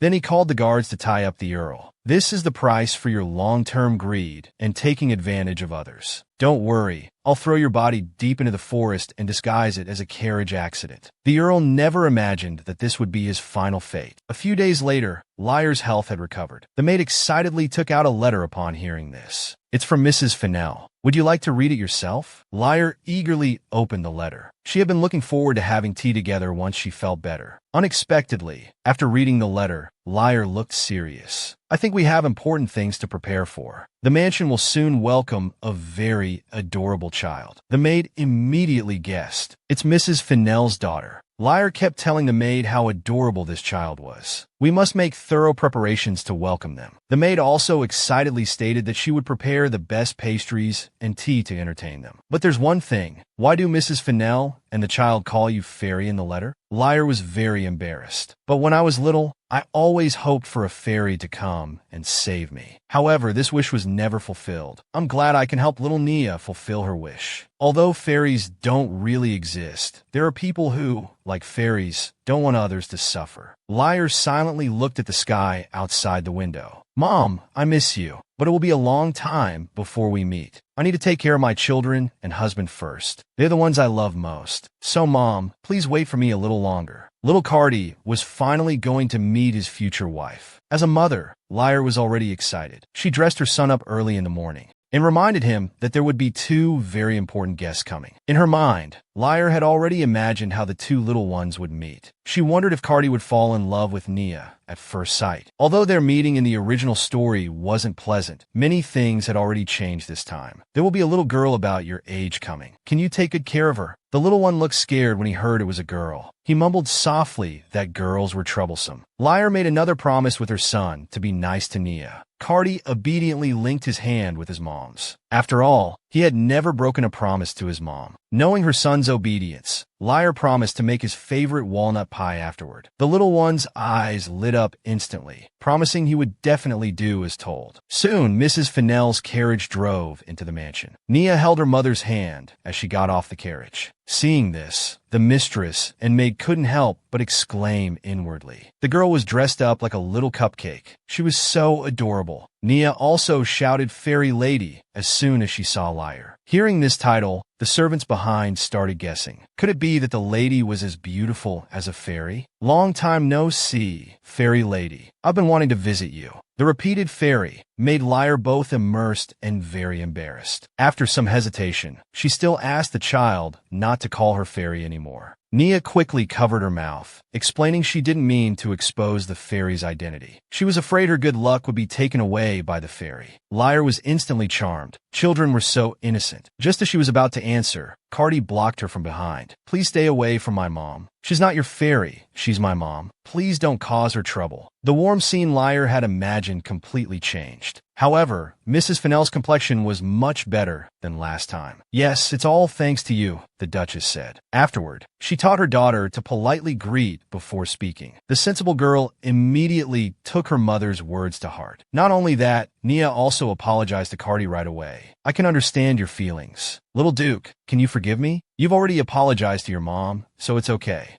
I also promised Mom to take care of you, but I scared you instead. Hearing this, Nia became happy and grabbed the boy's hand in front of her. I'm glad you're the second friend my age I've made. We'll definitely have a lot of fun today. Cardi appeared displeased with the girl holding his hand, but he still didn't pull it away. Liar saw through her son's thoughts. She suggested that he take Nia on a tour of the Duke's mansion, so the two little ones exchanged names. Cardi even allowed the girl to call him by his nickname. Watching their shadows leave, Liar knew her son must like Nia. Now only the two ladies were left. Mrs. Fennell had many questions for Liar, so they went to the meeting hall. Before I ask questions, I want to thank you personally, because you're not just the Duchess, but also a kind fairy. Cardi had been completely captivated by his little Fianca copyrighty. He even got jealous over who he liked the most. Meanwhile, Mrs. Fennell kept expressing her gratitude to Liar. Her dream was to see Nia grow up, but she saw her body getting worse day by day. Thanks to the flowers Liar sent, she could still go out with her daughter like this. Liar thought of their family's fate in her previous life, knowing Mrs. Fennell was also a person who loved children very much. I believe if others knew about this, they would help too. But this also made Mrs. Fennell confused. To outsiders, she just seemed weak, and few would know about her illness. How did Liar know? In the novel, Nia got the same disease as her mother. Cardi searched the entire continent to find a treatment for her. But this couldn't be said, so she had to find an excuse on the spot. You don't look naturally weak, more like you have some kind of illness. I happen to hear that moonlight flowers can remove toxins from the body. Hearing Liar say that, Mrs. Fennell was even more grateful. You've given me hope for life again. Now I can grow up with my daughter, eat the food I love." As the mothers were envisioning the future, the two little ones had already arrived at the courtyard. The talkative Nia kept following behind, chattering away. The constant questions made Cardi a bit troubled, but he still took Nia to his secret spot for eating sweets. The servants behind were also well prepared. Seeing the two sit down, they immediately served tea and cake. The young master had already won Miss Nia's heart. Faced with a group of servants shipping them, Cardi was very shy. Nia was very interested in the desserts in front of her. She eagerly picked up a strawberry cake to taste. Cardi sat quietly across from her, thinking to himself that Nia was cute when she was quiet. Then he noticed the girl's mouth corner was dirty from eating. Like a gentleman, he handed her his handkerchief. Nia then realized she had been impolite. She wanted to be as elegant as a lady, but ended up messing up. Seeing the girl so upset, Cardi quickly comforted her. "We're all children. We don't need to be like adults." Nia was also touched by this boy who seemed cold on the outside but soft on the inside. She thought Cardi was as sweet as the Duchess. These words instantly made the little one's face blush. But being told he was like his mom made him very satisfied. He thought the girl had good taste. Innocent and pure, she was a special girl. Unexpectedly, she hit him with, "You're my only friend my age besides Radis.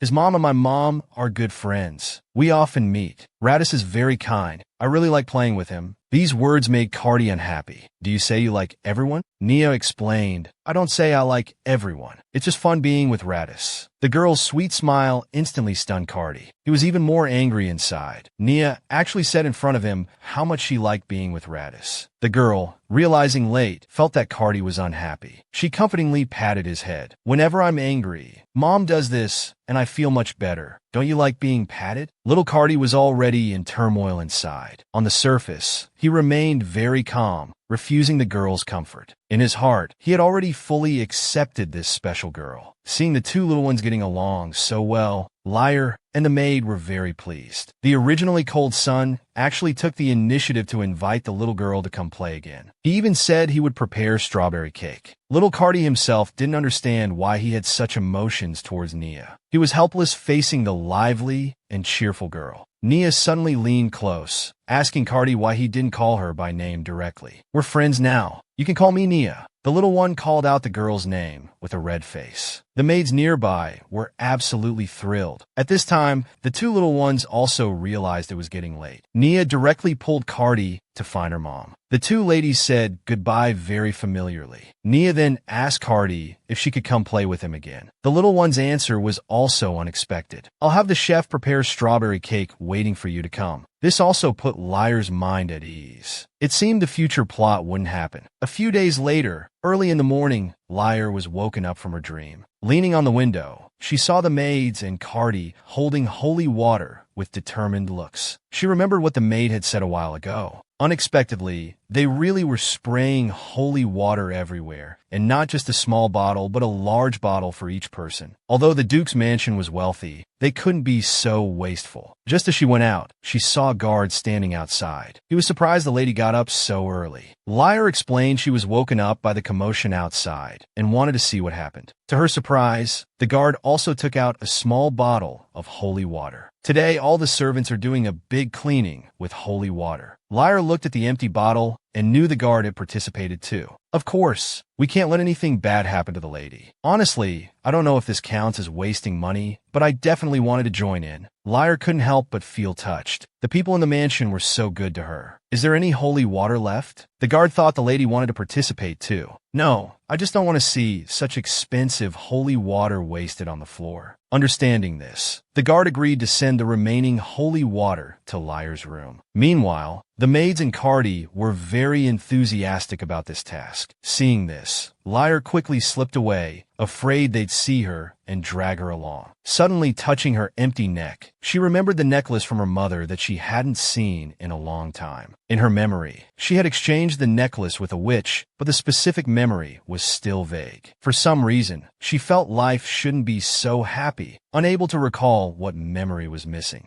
Her thoughts were interrupted by her husband's voice. She didn't expect him to appear so suddenly. The Duke explained he was about to go out for some business. But more importantly, you look troubled. Did something happen? You don't need to bear it alone. I'm your husband. You can tell me anything. Hearing this, the assistant rocketed out, saying as he ran, Master, don't rush. Feel free to talk with the lady. Seeing this, the Duke complained that he didn't ask him to do that. But for me, nothing is more important than you. Are you angry with me? Seeing her husband's pitiful puppy expression, Lyre quickly said no. Not wanting to worry him about her memory, she found another excuse. I don't like the way you call me. Young couples and their games. Afraid her husband would worry about her memory, Lyre used the excuse of not liking how he called her. I recently met a noble lady. Her husband never calls her directly by name. The straightforward husband was stunned for a few seconds. He quickly reacted, asking his wife what nickname she wanted. This suggestion was perfect. Lyre blushed, like dear, sweetheart, or baby. Please choose one as our couple nickname. I want to have a nickname like Mrs. Fennell. Unexpectedly, the Duke said, Mine doesn't matter. You can just keep calling me Kian. Lyre then remembered that Kian was already a nickname. She only thought of this when she couldn't recall his full name. In that case, call me Deard. The next second, the Duke naturally called her by this name. Lyre was incredulous. Such an embarrassing name. Yet the Duke could call it out immediately without blushing or hesitation. Instead, he felt embarrassed himself. At this moment, Lyre remembered the assistant who had run off. Wasn't it bad to keep him waiting so long? Unexpectedly, the Duke said to let him wait.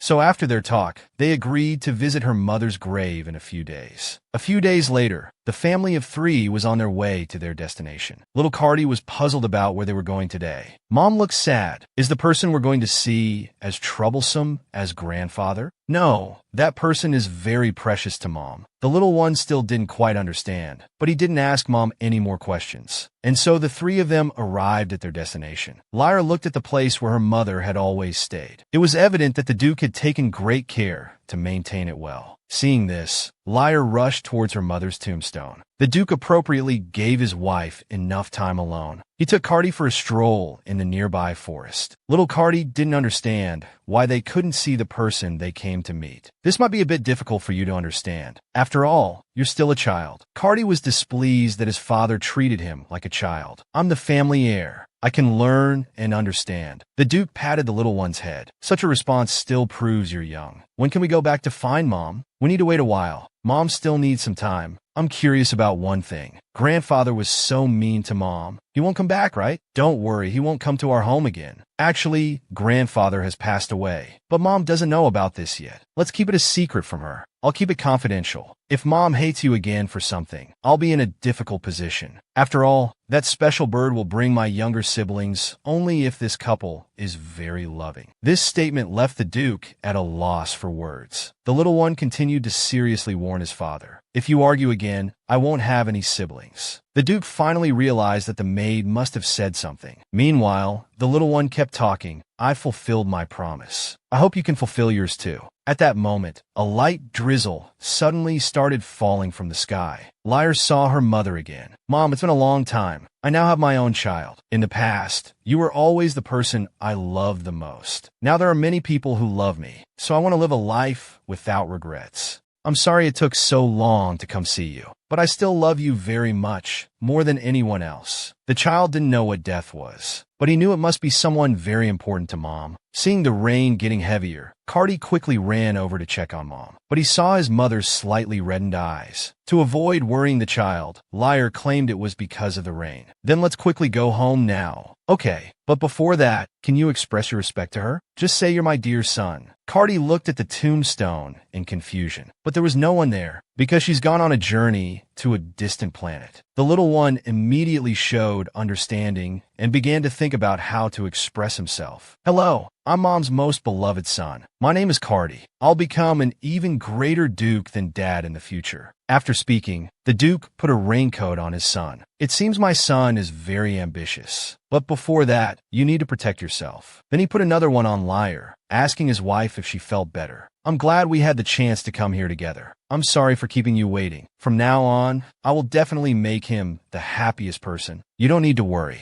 Rest in peace." Lyra looked at her husband's expression. He must have been talking to Mom every time he came here. So she reached out to hold her husband's and son's hands to introduce them. "Mom, look, this is my adorable son, and this is my beloved husband. We came here together today to see you. I'm living a happy life now. I laugh joyfully every day. So don't worry. Rest well. I'll come to see you often in the future." That night, when Lyra returned to her room, she felt unusually cold. Thinking she might be too tired, she soon fell asleep. In her dream, she arrived in a world of ice and snow. Turning her head, she saw the long-lost photo pendant. She chased after it, only to see her past self, holding the pendant, asking the witch to see her mother again. "I'm very sorry. She's already dead. I can't do that, but I can turn back time by 10 years. Lyra felt that if she couldn't see her mother, even turning back time would be meaningless. Unexpectedly, the witch called her a liar. "Why would I lie? I heard the winter, which knows everything. It seems that was false. Then do you want to make a bet? To see if everything is really as you say, or if you're a liar. I'll give you a new life. If it's truly as you say, then you won't lose. Everyone there will love you very much. Do you want to try? Maybe you can't live with your mother, but you can sit down and enjoy a life full of love." Lyra finally agreed to this bet. "That's great. Let's make this bet. I'll give you a different life, but I won't erase your previous memories. To prove my omniscience, and to prove that you can be happy by forgetting the past, I'll give you a chance to choose. Will you live a carefree and happy life, or regain your memories and return to being the original liar? If you still want to live as liar, then it proves I've won this bet." At this moment, Lyra was certain that once she started her new life, she would definitely give up her original identity, and she firmly believed that she would win. "All right, then this will serve as the collateral for our bet."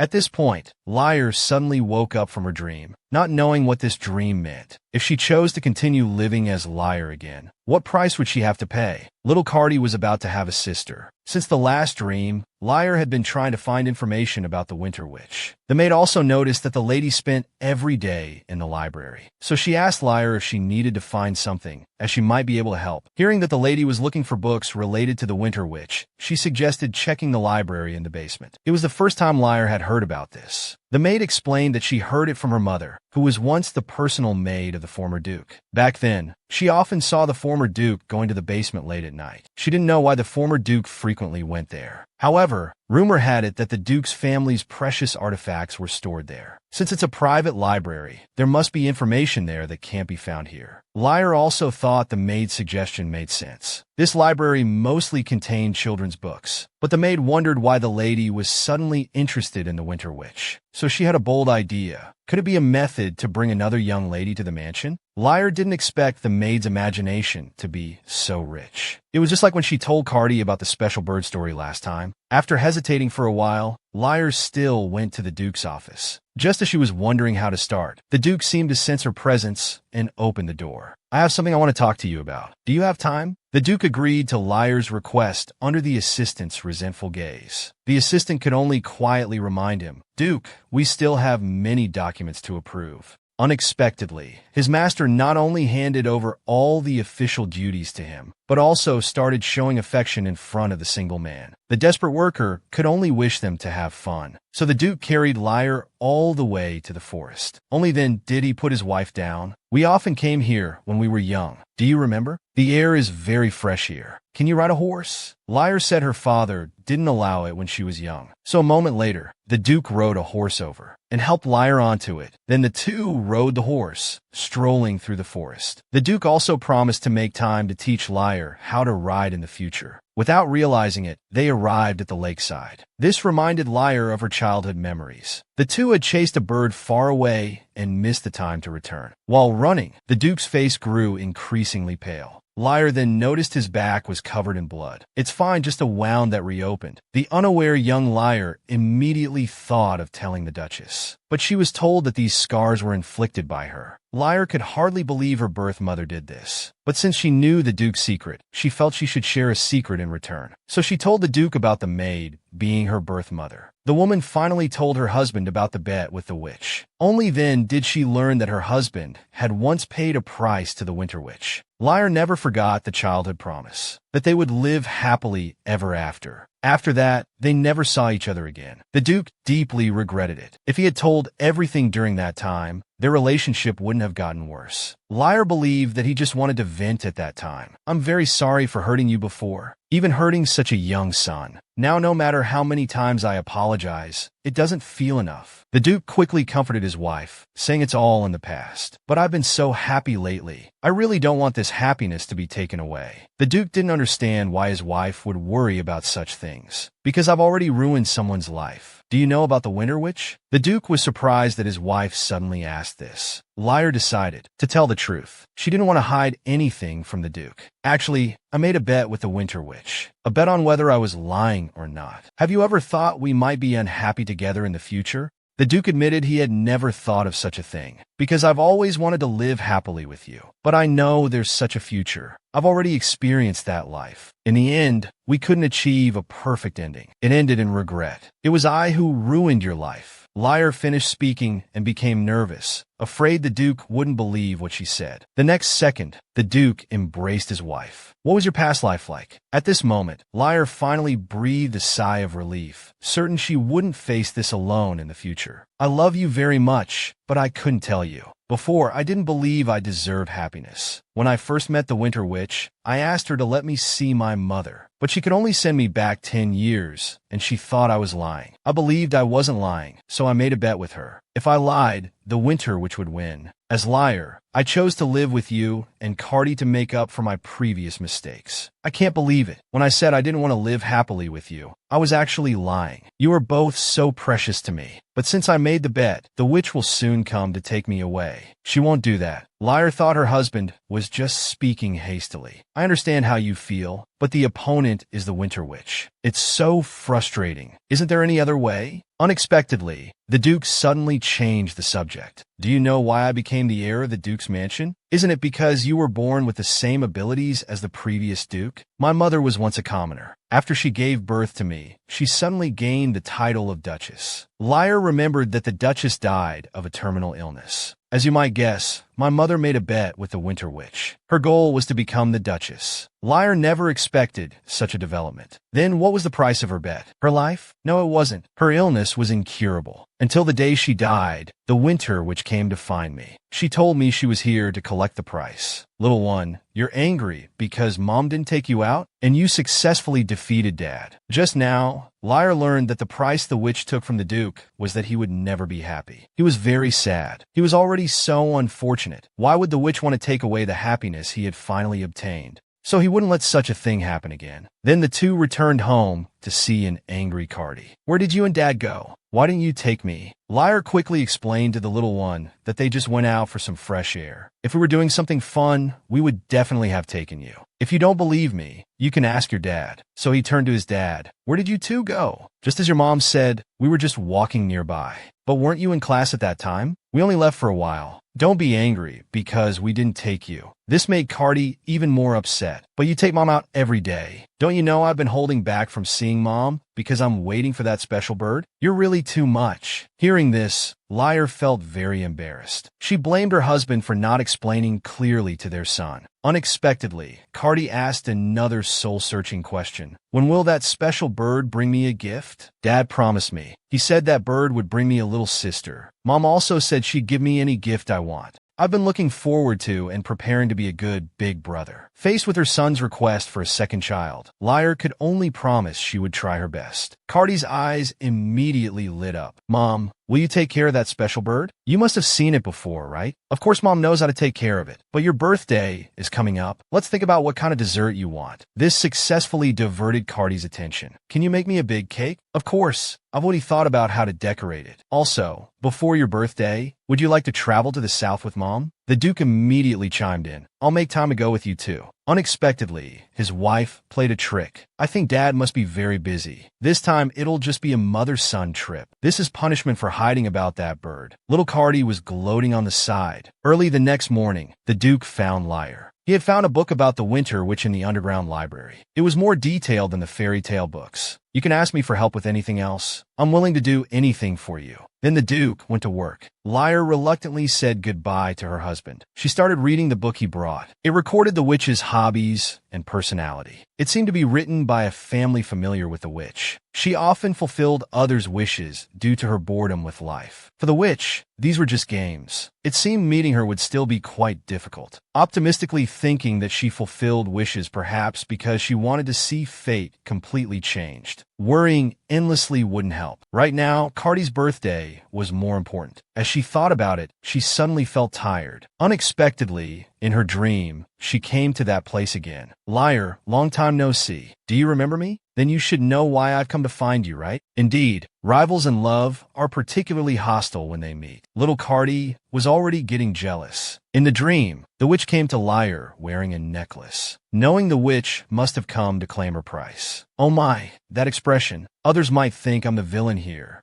What I took was a fair price. Saying this, the witch returned the necklace to Liar. But she still didn't say what price she wanted. She asked Liar if she thought her current happiness would be the price. I came this time to tell you that I can't claim the price from you yet, but I will come to find you before this winter ends. Don't worry too much. I'm happy to see your fate now, and I want to give you a good opportunity. In return, I think you should be nicer to me. Rather than me, you should worry about other things, because the changed fate might slip away. Liar woke up, constantly pondering the witch's last words. But in her memory, nothing major had happened in the empire. Because the Duke guarded the north, external invasions and conflicts were easily suppressed. She really couldn't think of any other possibilities. She was so lost in thought that she didn't hear the maid's call. Madam, I wanted to tell you that the carriage is ready. Didn't you have a tea appointment with some ladies today? Only then did Liar remember this matter. She immediately asked where Cardi was. Usually at this time, he would be clinging to her, asking to go. Unexpectedly, he had already run to the carriage. Liar quickly rushed outside. Indeed, her son was already waiting at the door. I'm sorry, Mom forgot to remind you. You're not angry with Mom, are you? Little Cardi immediately turned his head and said no. Then why did you come here by yourself? Usually, you come to find Mom first. This made Cardi blush instantly. Because I wanted to go quickly. Liar immediately sensed her son's thoughts. Could it be that you want to see Nia quickly? Seeing his thoughts exposed, little Cardi shook his head frantically in denial. Trying to cover up, he pulled his mom to hurry, saying they'd be late. Liar couldn't help but sigh. Children's little thoughts are so adorable. In the carriage, her son was very nervous the whole time. He had promised Nia last time that he would prepare a strawberry cake for their next meeting. But this time, they weren't meeting at the mansion. Then let's arrange the next meeting at our house. Cardi can give Nia the cake directly. The little one looked satisfied hearing this. It was then that he noticed the new necklace on his mom. This is something very important to Mom. Would Cardi like to see it? Saying this, she opened the necklace. The little one curiously asked who it was. Liar didn't know how to explain to her son. After all, in the child's mind, the Countess was his grandmother. She could only say she'd tell him when he grew up. So they made a promise. Just as they arrived, they found Mrs. Finzel was already there. Cardi looked around, as if searching for someone. Are you looking for Nia? The little one immediately denied it, saying he didn't care at all where she was. Nia hasn't arrived yet, but Radis is already waiting for you. Cardi shyly explained that he wasn't looking for Nia. At this moment, Radis also came over, smiling politely and greeting Liar and Cardi. But Cardi criticized him, saying he started greeting before even arriving. Are you talking about me? Because Nia is coming? I was too worried, so I came late. We haven't competed in a long time, but let's hold back today. After all, Nia can't get hurt. Cardi remembered that last time Nia said she had fun playing with Radis, which made him very disdainful. So he questioned Radis why he called her by a nickname. It turns out Cardi wanted to imprison the female lead since childhood. The two little ones agreed to get along peacefully before Nia arrived. Radis also learned that Cardi had already met Nia. Liar was pleased to see the two shaking hands and making peace. At this time, Mrs. Finzel noticed a carriage arriving behind them. Then they saw Mrs. Fennell bringing Nia. I'm sorry we're late. Nia spent too much time choosing clothes. The little one quickly ran to Liar as soon as she arrived. Duchess, all the dresses you sent me are beautiful. I really had a hard time deciding. How do you like this one? Liar's inner voice was screaming. She must encourage Cardi. This daughter-in-law must be secured. You look very beautiful like a spring flower. You look beautiful in any dress. There's no need to worry about which one to wear. Nia was very happy to hear this and praised Liar as the most beautiful person in the world. But look, they've been waiting for Nia over there. She then hurriedly said goodbye. Liar ran while greeting Cardi and Radis. Her unsightly appearance made both of them very worried, saying in unison, "Be careful." Nia took 2 steps forward and landed steadily. Look, I'm fine. I didn't fall. The two finally sighed in relief. Then Nia took both of their hands. I believe the 3 of us will have a lot of fun today. She then led them running forward. Meanwhile, the ladies also sat down for the gathering. Mrs. Finzel heard that Liar had been horseback riding recently. Yes, after my husband rode, I became quite interested too. Mrs. Fennell also chimed in, saying the Duke was so thoughtful. He seemed to be able to do anything for her. Yes, he is a very good person. Liar blushed, causing the 2 ladies to exclaim in surprise. They eagerly asked Liar if there was anything they could help with. Seeing the 2 ladies so enthusiastic, Liar suggested they could help prepare for Cardi's birthday party together. Meanwhile, the children's group was also having a lively discussion. Cardi felt that Radiss's answers to Nia's questions were always perfunctory. He thought about how he had been troubled by what Radiss said before. Nia was still talking about how cold it was when she left in the morning. She quickly turned to ask Cardi if he was listening to her. Looking at Nia with her mouth full, Cardi answered that he was listening while wiping away the stains at the corner of her mouth. Is your nickname Nia? The little one just realized she had eaten messily again. Thank you. Everyone usually calls me Nia. That adorable smile instantly captured Cardi's heart. He even wished he could be the only one to see it. Then he remembered what his mother had said before. If you love something, you must cherish it. Don't try to possess it. Let it have its own wings. At that time, he asked his mother, if it has wings, won't it fly away? Not necessarily. If you love something and give it freedom, if it comes back to you, it proves it loves you too. Don't try to imprison it to express your love. Instead, give her enough sense of security. Treat her with sincerity and believe that love will return to you. Cardi didn't know why he thought of his mother's words at this moment. Then he heard Nia asking him to call her by her nickname like everyone else. The little one instantly became shy. Inwardly, he was eager to agree, but outwardly he said no. When you become a lady who doesn't get food on her face, I'll call you that. Nia was instantly dissatisfied, criticizing Cardi for being too harsh. However, Cardi noticed that Radiss showed no interest in their conversation, but this was actually better. He only wanted Nia to know his feelings. Liar had only been gone for a while, but a major event occurred at the Duke's mansion. During the day, the little ones were still discussing what to play. I'll first go to the garden to see the newly bloomed flowers, then taste sweet cookies and drink milk. The flowers are very beautiful, and the cookies are delicious too.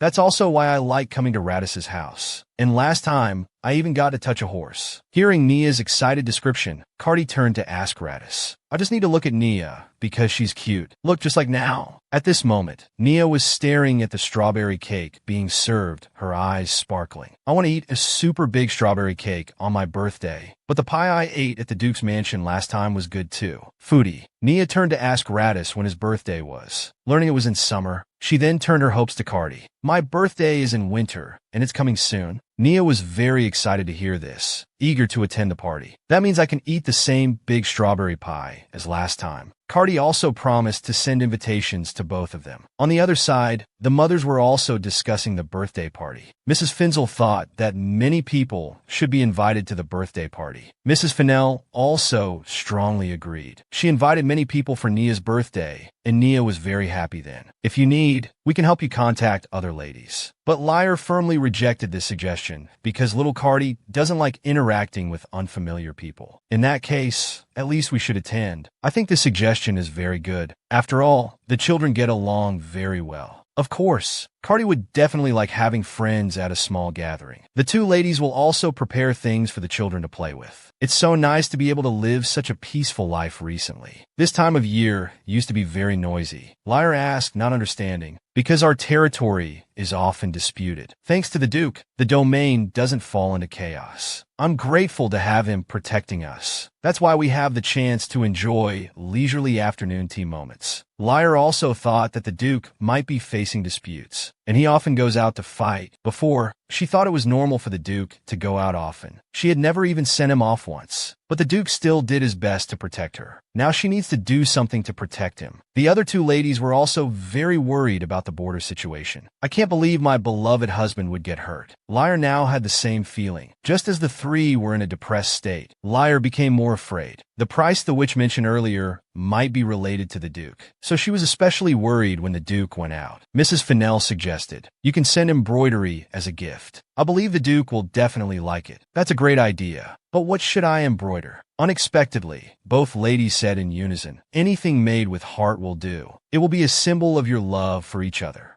"Yes, I'll consider it carefully." In the evening, the two returned to the Duke's mansion. The little one suddenly asked Lyre, "How did you and Dad get married?" This startled Lyre. Wasn't her son playing with friends? Why would he ask this? "I remember what Mom said when I was playing. You told me, if you truly love something, you can't keep it locked up. Instead, you should let it fly freely. If he loves me, he will return to my side." I want to know if Dad was the same. Lyre told Cardi her own story. She thought marriage was imprisonment, but later learned that the Duke had always been silently protecting her with open arms. After hearing this, Cardi hoped that one day he could also become someone's sense of security. Of course, no one dislikes our Cardi. Just like that, the two arrived at the mansion entrance. But the scene before them made Lyre anxious. The mansion servants were all neatly waiting at the door. "Madam, I have important news to tell you. The Duke is about to go on another expedition." Lyre also gave her husband her blessings. Seeing the serious-faced servants at the door, Lyre asked what had happened. The maid then said that the Count had an accident on the way. If they had an accident, does it mean they were also injured? Seeing the maid hesitate, Lyre remembered that the same thing happened in her previous life. The outcome was that they all died. Seeing Cardi listening attentively nearby, she didn't want to discuss these things in front of the child. The maid probably thought of this too, which is why she hesitated to speak. So she decided to take Cardi inside first. "I understand the situation. I'll talk to the Duke about it later." In the evening, after the Duke finished his work, he found his wife still awake.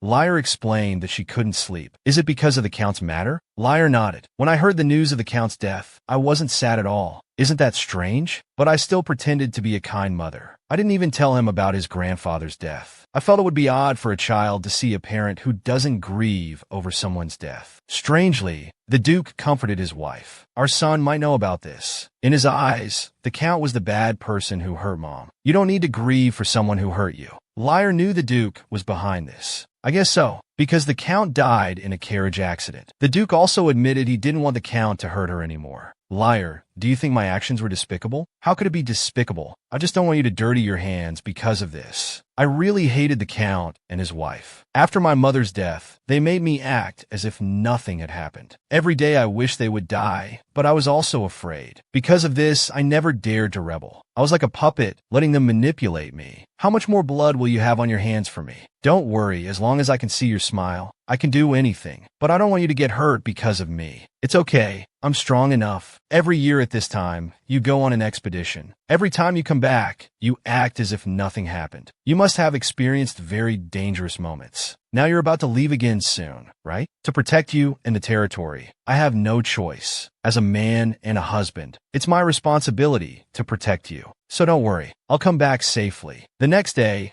the maids were chattering in the room, saying that the Count finally got what he deserved. Is it right to talk about a deceased person like this? Actually, compared to this, I'm more concerned about how the lady views it. I didn't expect the lady to worry about him. Kind people like you should live long. Lyre admitted that she was happy when she heard the news, but she couldn't show it. After all, he was her father. But now, let's forget about him. I already have people who are very important to me. A week later, it was time for the Duke to depart. The maids and Cardi really liked the handkerchief Lyre embroidered, believing the Duke would be happy to receive it. Cardi jealously stated that he wanted one too. At this time, the Duke came out fully equipped and ready to go. "Are you here to see me off?" Both of them said in unison. "Of course, I'll be back as soon as possible, so don't worry." Then Lyre handed over the handkerchief she had embroidered. The Duke was very surprised when he received it. To celebrate the little one's birthday, Lyre prepared a special gift for the little one's birthday, and her husband, who was about to depart, also had one. The Duke looked at the handkerchief in his hand with delight. "I imagined a beautiful and majestic wolf in the snow. It looks very much like you, because you are more important to me than anything else. So I'm giving you this handkerchief. This way you'll know someone is waiting for you at home. Don't get hurt. You must return safely." The Duke stared at the handkerchief for a long time without speaking. Lyre thought her husband didn't like it. "I prepared for this for a long time. Every day I thought about what pattern would suit you." "You mean you thought about me every day? Then I must treat this as a family heirloom, passing it down through generations." Lyre was embarrassed after hearing this. Why make this a family heirloom? because it's filled with my wife's love and care. It's worth preserving for a long time. At this moment, the little one also came forward and hugged his dad. You don't need to worry about Mom. Just come back safely. All right, I'll definitely return safely. After all, my family is waiting for me. A few days later, the little one suddenly changed his mind about having a birthday party. No matter how Liar tried to persuade him, it was in vain. Cardi still stood firm on his decision. What made you change your mind? You were so interested in the birthday cake before. It turned out that little Cardi wanted both his mom and dad to be there to wish him well. But now dad is still away. Liar finally understood her son's thoughts. Cardi, I understand how you feel, but dad would definitely want you to have a happy birthday party surrounded by everyone. But dad will surely be sad for not being able to attend. If Cardi decides this way, Mom can't do anything about it. In that case, what do you want to do on your birthday? Or where do you want to go? Mom can take you anywhere. It's okay if we don't have a birthday party. At least we should celebrate a bit. If dad knows you didn't do anything for your birthday because of him, he'll be very disappointed. Well, in that case, maybe we could invite Radis and Nia to celebrate together. Of course we can. It seems your relationship with them has become very good. The birthday cake won't be as big,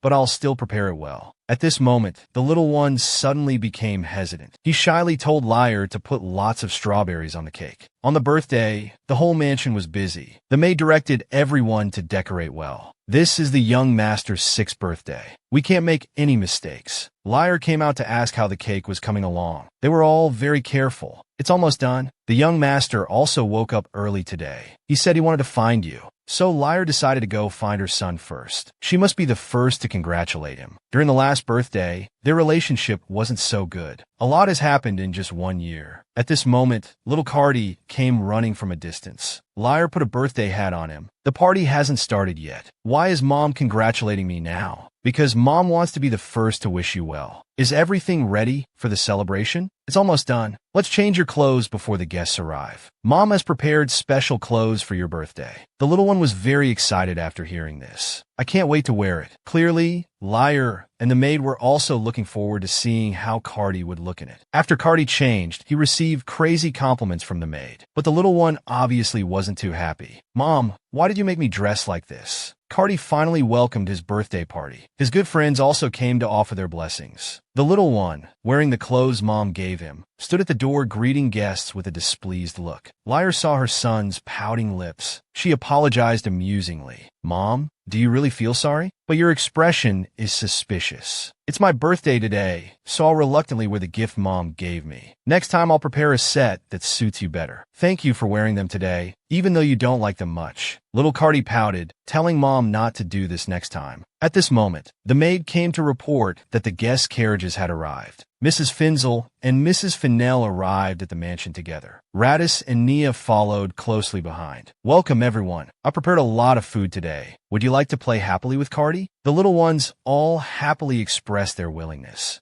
Nia was even more direct. She flew over and gave Cardi a big hug. Happy birthday to you. This action made Cardi blush instantly. You suddenly did this, catching me off guard. Please step back a bit. Nia didn't mind at all. Why should I? I'm very happy to be here. Happy birthday to you. Radis also came forward, handing over the gift he had prepared. At this moment, Nia remembered that she had forgotten her gift in the carriage. Now she couldn't hand the gift to Cardi personally. Cardi put the gifts back in his room. Only then did Radis notice Cardi's outfit today. I'm curious about one thing. What's with this strange outfit you're wearing? Cardi was too embarrassed to explain. Nia eagerly raised her hand, saying, I know.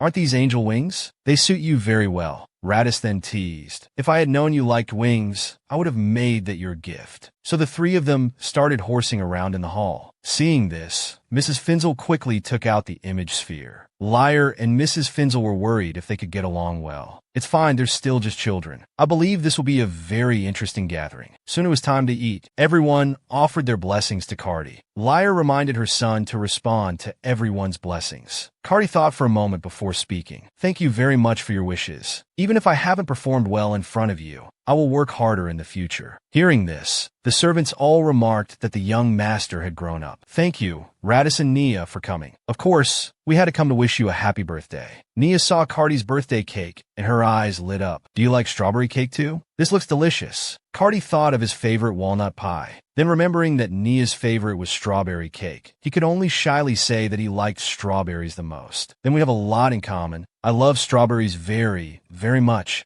Well, I prepared a lot of strawberry cakes. You can enjoy them at the birthday party." This statement caught Radis's attention. "Cardi, you don't happen to like Nia, do you?" Little Cardi's only wish was for his father to return safely. Radis realized Cardi's thoughts. He didn't expect they would have the same taste. At this moment, Lyre asked the little one if he wanted to make a wish on the candles. Unexpectedly, Cardi wanted to do it later. "I want to ask Mom for a favor." "Of course, Mom will listen to any of your opinions. It's not really a big deal. Later tonight, I want you to blow out the candles with me." Lyre didn't expect the child's request to be so simple. She couldn't let Cardi experience such a pitiful past again, so she agreed to blow out the candles with her son in the evening. Cardi will blow out the candles later. "Now, let's prepare to eat. I hope everyone can enjoy today's party." Moments later, everyone started praising today's dinner. Mrs. Finzel even took out her image sphere. From the start of dinner, she had been recording each child. Mrs. Fennell watched Nia's table manners. She remarked that although her daughter was a year older than Cardi and Radis, she still looked like a child. She's still just a child. She's already doing very well. As for Radis and Cardi, they never want to lose to each other, so they eat very carefully. Lyre also agreed with Mrs. Finzel's words. The two of them are both friends and rivals. She regretted not being able to record the children's cute moments. "That's such a pity. Cardi is cuter today than ever before." Mrs. Fennell took out the image sphere she had prepared earlier. "That's why I prepared this gift for you."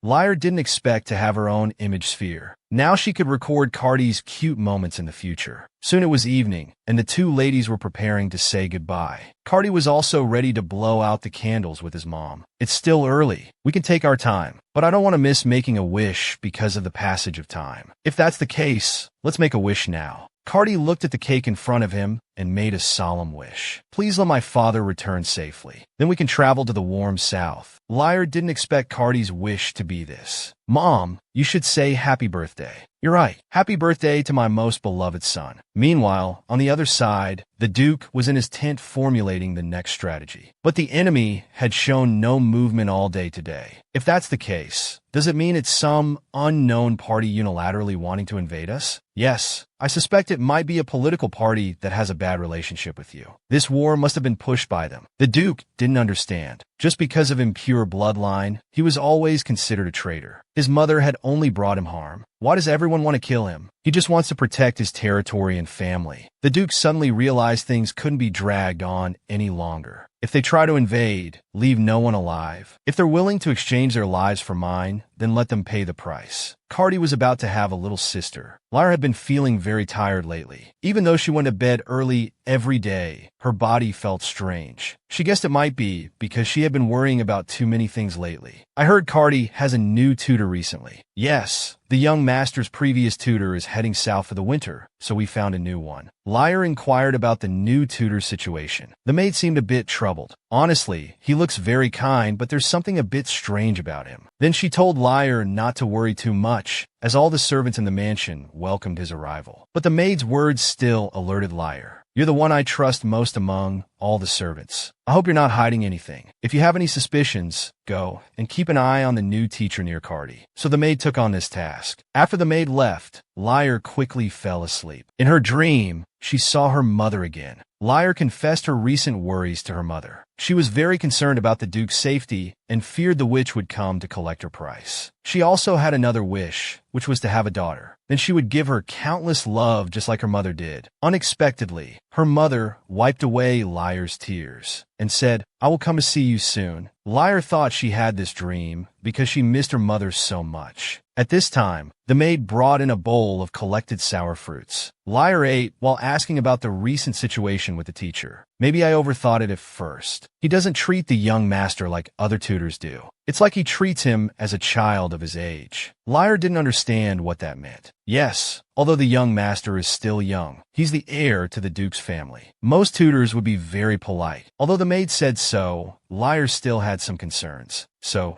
she decided to go and see for herself. She was also curious about how Cardi looked during class. This was a good opportunity to observe each teacher's situation as well. Cardi, who had just finished class, came to find his mom immediately. "Mom, hold out your hand." Liar confusedly extended her hand. Unexpectedly, her son put a handmade bracelet on it. "Did our Cardi make this? It's very beautiful. Mom will always wear it." "Thank you. When Dad comes back, I want to show off to him. Can Mom visit Cardi's class next?" Cardi happily agreed to his mom's request and asked her to praise him if he did well. In the afternoon, Liar watched her son's class from the side. Cardi was very attentively looking at the knowledge in the book. He looked so cute when concentrating. Soon the first lesson was over. Next was the new teacher's class. The new female teacher introduced herself as Belle. She indeed looked like a kind girl, but her earrings caught Liar's attention. To work smoothly in the Duke's mansion, the girl had accepted a gift. This also aroused Liar's suspicion. However, seeing the girl's friendly demeanor, Liar thought she was being cautious because of what the maid had said. At this moment, she heard Belle excitedly saying how cute she was today. Then, realizing it was inappropriate, she quickly apologized to Liar. "No need to apologize. My son is too cute. That's why you couldn't help saying it, right? Yes, she's both cute and talented. I hope I can continue to be her teacher, even after winter ends." Liar was happy that someone could appreciate Cardi so much. She also noticed Belle's red and shaking hands. Belle explained that she suddenly received a recommendation letter to come here, so she immediately seized the opportunity, not knowing the winter here would be so cold. Liar immediately asked a maid to fetch a warm piece of clothing. She thought Belle must be cold because she was wearing too little. A moment later, Belle put on the thick clothes. She was very grateful for Liar's warm gesture. Then she began teaching Cardi. Liar, seeing how close they were, thought her worries were unnecessary. In the evening, when Belle was going home, it started snowing heavily. She couldn't help but think that without the Duchess's clothes, she would have frozen. As soon as she entered, she saw a red-haired woman. "I was on my way home and stopped by to check on you. I recommended you to the Duke's family, so naturally, I need to check if you've caused any inconvenience. This must be your first time in this area, right?" "Yes, the Duchess is very considerate. She even arranged this room for me. Today, she even came to the young master's room during class. She's so beautiful and thoughtful. That's why the young master turned out so well. Usually, children cry and refuse to study. They might even hit me because they don't like it. When I met the young master, I was excited. When he saw me, he said nothing and just wanted to start the lesson. He also said he would go see his mom afterward, so he showed Cardi the gift he brought. You can see many such bracelets in Eastern countries. There, they give bracelets to precious people. Hearing this, Cardi silently noted it in his heart. After class, he called Belle and asked the teacher to teach him how to make that bracelet. "Mom is the most precious person to me. Today I saw the lady wearing the young master's bracelet. Thank you very much for recommending this job." The red-haired woman suddenly laughed maniacally. I remembered a very unpleasant experience. At that time, she had spoken harshly to Liar. In the end, even her apology wasn't forgiven. Now she has fallen to such a state. The woman, recovering, quickly grabbed Belle. "I'm sorry for scaring you just now." Your body started shaking. Belle looked at the woman with some fear. "I was just a bit cold just now. It's hard to adapt quickly to the cold here. But you must really like those earrings, right? After all, it's a precious gift you gave me. You also told me I must dress appropriately to go to the Duke's mansion. But my other things aren't very valuable. So thank you for giving me something so precious. I hope you won't be kicked out after winter ends. I have one more thing I want to ask you. About the tools for the expedition. Do you know when he'll be back? As long as I can be with Mom, little Cardi can go anywhere." Faced with the red-haired woman's inquiry, Belle didn't know how to answer. "For a tutor like you, it's a bit difficult to know. I'm leaving now. I hope next time I come, you'll have an answer ready." Meanwhile, when the assistant came to deliver documents, he saw Liar very troubled. She wanted to go out with Cardi, but except for visiting other nobles, Liar had hardly ever gone out alone. Considering the recent invasion situation, the assistant suggested Liar stay in the mansion. But if she really wanted to go out, he could help find some safe places. So Liar assigned this task to the assistant. A few days later, everyone received photo introductions of various places. After seeing them, the maid strongly recommended Liar go to this place. Cardi immediately said, "As long as I'm with Mom, I can go anywhere." Seeing so many places, Belle couldn't help but sigh. She thought the north was all cold and dark, but there were so many places. She felt she had no right to be here, helping Liar choose travel destinations. "You don't need to feel grateful for what I do. I do it all from my heart and voluntarily, not expecting any return. Belle just needs to be a good teacher for Cardi." Then Liar confirmed the little one's thoughts again. "If there's a place you want to go, you must say so. Please, you must go to Central Street. Is there a reason you recommend this place so strongly?" The maid explained, "It's a very beautiful and charming place. Children also love to go there because there are many interesting places. So the lady must go here." The little one also echoed the hope. "To have fun memories there with Mom. I want to go to the place Daisy recommended." Since her son wants to go, Liar will definitely agree. But Cardi still wants to go with Dad next time. Of course, Dad will return safely soon. "We can also go together next year. This time we'll go to study this place well." Belle knew. The little one was also very worried about his father. At this time, Belle took out a hairpin. "My father taught me from a young age. When you receive help from others, you should repay it. So I brought a hairpin with a purple crystal in the middle, like your eyes. I know this isn't something valuable, but if you could accept it, I would be very happy." Liar knew.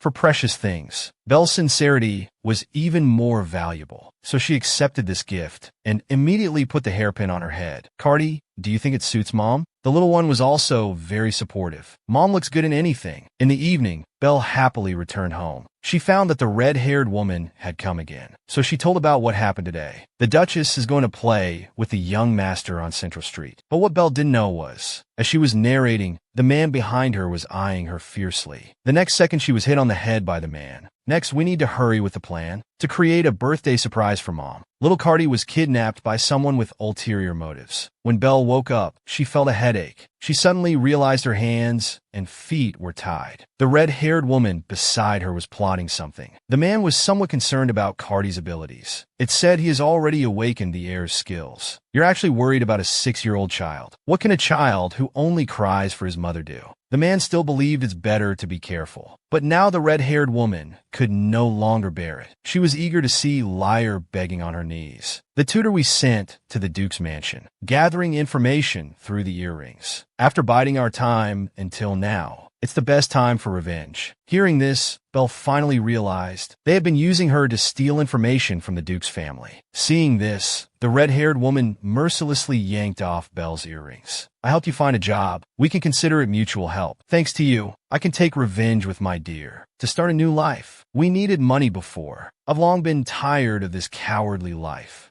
So we planned to sell the Duke's heir." On the other side, Liar was very worried about Belle. Since receiving the letter that she had a severe cold, there had been no news. The maid also sent a doctor over, but they couldn't contact anyone. How miserable must she be, sick alone in a foreign country? But they really couldn't find her. These days, Cardi also had a fever due to exhausting training. Liar couldn't help but sigh that her son was too mature. The plan to go to the square that was originally set seems to have to be put on hold. Who knew the little one was already prepared? Liar just arrived to see her son ready to go. "Mom, we're going out today, right? Didn't we agree to go play at the square today?" Looking at her excited son, Liar had to remind him to come home immediately if he felt unwell. The little one happily agreed. Moments later, the two arrived at the square. Seeing the crowded square, Liar told Cardi to hold her hand tightly. But little Cardi had other thoughts. Before setting out, the maid reminded that the lady's birthday was coming up. How about buying a gift to surprise her? She also suggested having the knight hide her, taking this opportunity to buy a gift. Cardi looked ahead thoughtfully. Liar mistakenly thought her son was interested in the hat shop ahead. She suggested going in to take a look. Unexpectedly, the cute hats inside all looked suitable for the little one. Each one looked very cute when worn. Cardi thought of the maid's words. He immediately asked his mom to get him that fluffy hat inside. He then took the chance to call the guard and set off. Unexpectedly, the guard didn't keep up. In the blink of an eye, Cardi left him behind. The next second, the little one was picked up by a man. His consciousness gradually became blurry. No one expected the power of maternal love to be so strong. After Cardi was taken away by the bad guys, Liar was still obliviously choosing hats.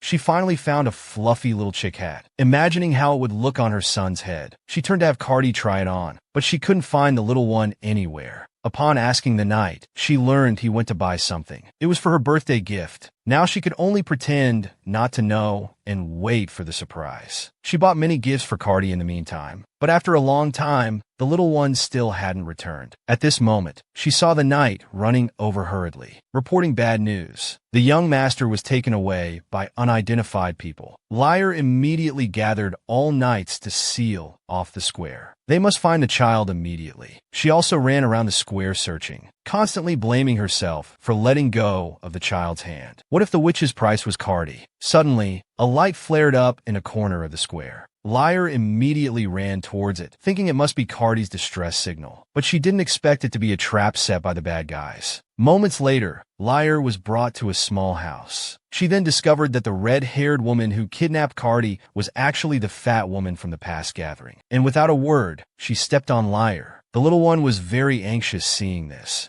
Liar was still begging the red-haired woman to spare Cardi. The valuable one is not the Duchess, but the heir. Watch your beloved child disappear before your eyes. Is it painful, Liar? She anxiously shouted that it's painfully quick, about to die. Are you happy now? The red-haired woman laughed. She didn't expect revenge to be so boring. But this is thanks to Belle, that stupid tutor. Liar was confused about how she knew Belle, but the red-haired woman didn't intend to explain. She then viciously bullied Liar again. At this moment, the man came back and stopped the red-haired woman. He wanted to run away with Cardi right now. The little one looked at his mother, lying on the ground. He then started crying in fear. Liar could only watch helplessly as the child was carried away. Just like when his mother watched him back then, she could only keep praying to save the child. Unexpectedly, the hairpin on her head suddenly emitted light. The ropes on her body also loosened. The two were surprised that Liar could use magic. Cardi was brought back to Liar's side by the magic. After checking that the little one was not hurt, Liar was about to leave with Cardi immediately. But seeing the serious injuries on his mother's body, Cardi suddenly mumbled that it was all because of him. Liar noticed the child's hand became burning hot. It's all because I acted on my own. I said I would listen to Mom. Now I'm a bad child. Mom will surely test me again.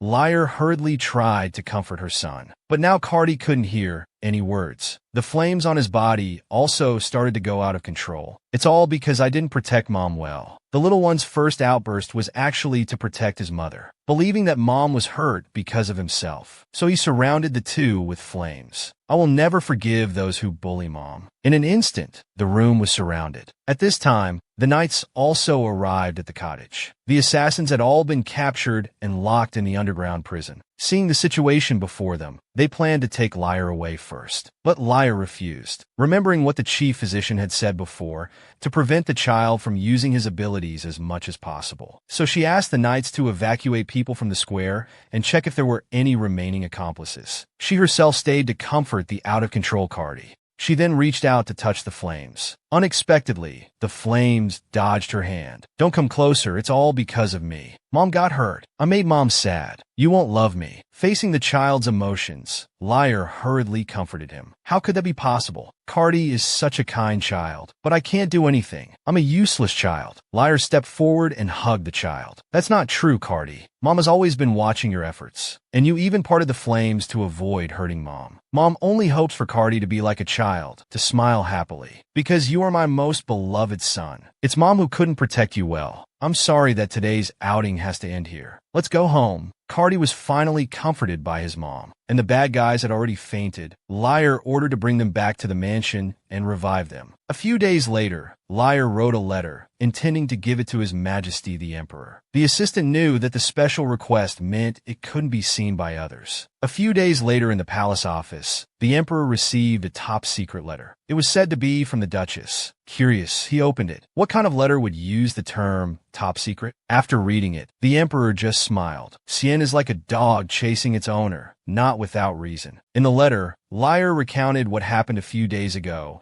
and proposed to exchange information that would interest the emperor. The emperor knew about the recent unrest in the north and guessed it was the reason for this incident. At the same time, he was also curious. His friend's unrequited love actually had results. This favor must be done, so he called the subordinate. Contact Liar at dawn, while he would go to a meeting. Before they take root in the empire, I want to nip it in the bud. Meanwhile, a knight came to report the interrogation results. The red-haired woman was so scared that she confessed everything before being questioned. They also found out Belle's location. Knights have been sent to bring him back. But according to the clues, this matter wasn't planned by the red-haired woman alone. The mastermind behind it was the Dark Guild Lucy. While the red-haired woman was looking for mercenaries, he approached and suggested kidnapping the Duke's young master as revenge. Liar thought for a moment, but decided to wait for the Duke to return before dealing with it. But the Dark Guild Lucy hadn't provoked the Duke's family in her previous life. Sitting idle wasn't a solution. Liar decided to write a letter asking for help, and now the only one who could help her was the Emperor of the Empire. The next day, Liar received the Emperor's reply. After reading it, she felt quite speechless. Although she knew she'd be called to the palace after providing intelligence, she didn't expect to be asked to go with the Duke. The reason was actually that he was afraid the Duke would be jealous. But this matter also had a good outcome. Next was to deal with the red-haired woman. A moment later, Liar came to the underground prison. As soon as she entered, she found the two arguing. According to the report, their child had been placed in an orphanage. They certainly wouldn't take the child back. In Liar's eyes, they weren't qualified to be parents, or even to be human. In anger, she shouted at them, "It's so noisy. You still have the energy to argue now." The price the witch wanted was actually the unborn child. After seeking help from the Emperor, Liar came to the dungeon to interrogate. The red-haired woman quickly shirked responsibility, claiming she was used by the Bell Guild. Liar didn't expect that even at this point, the red-haired woman still showed no remorse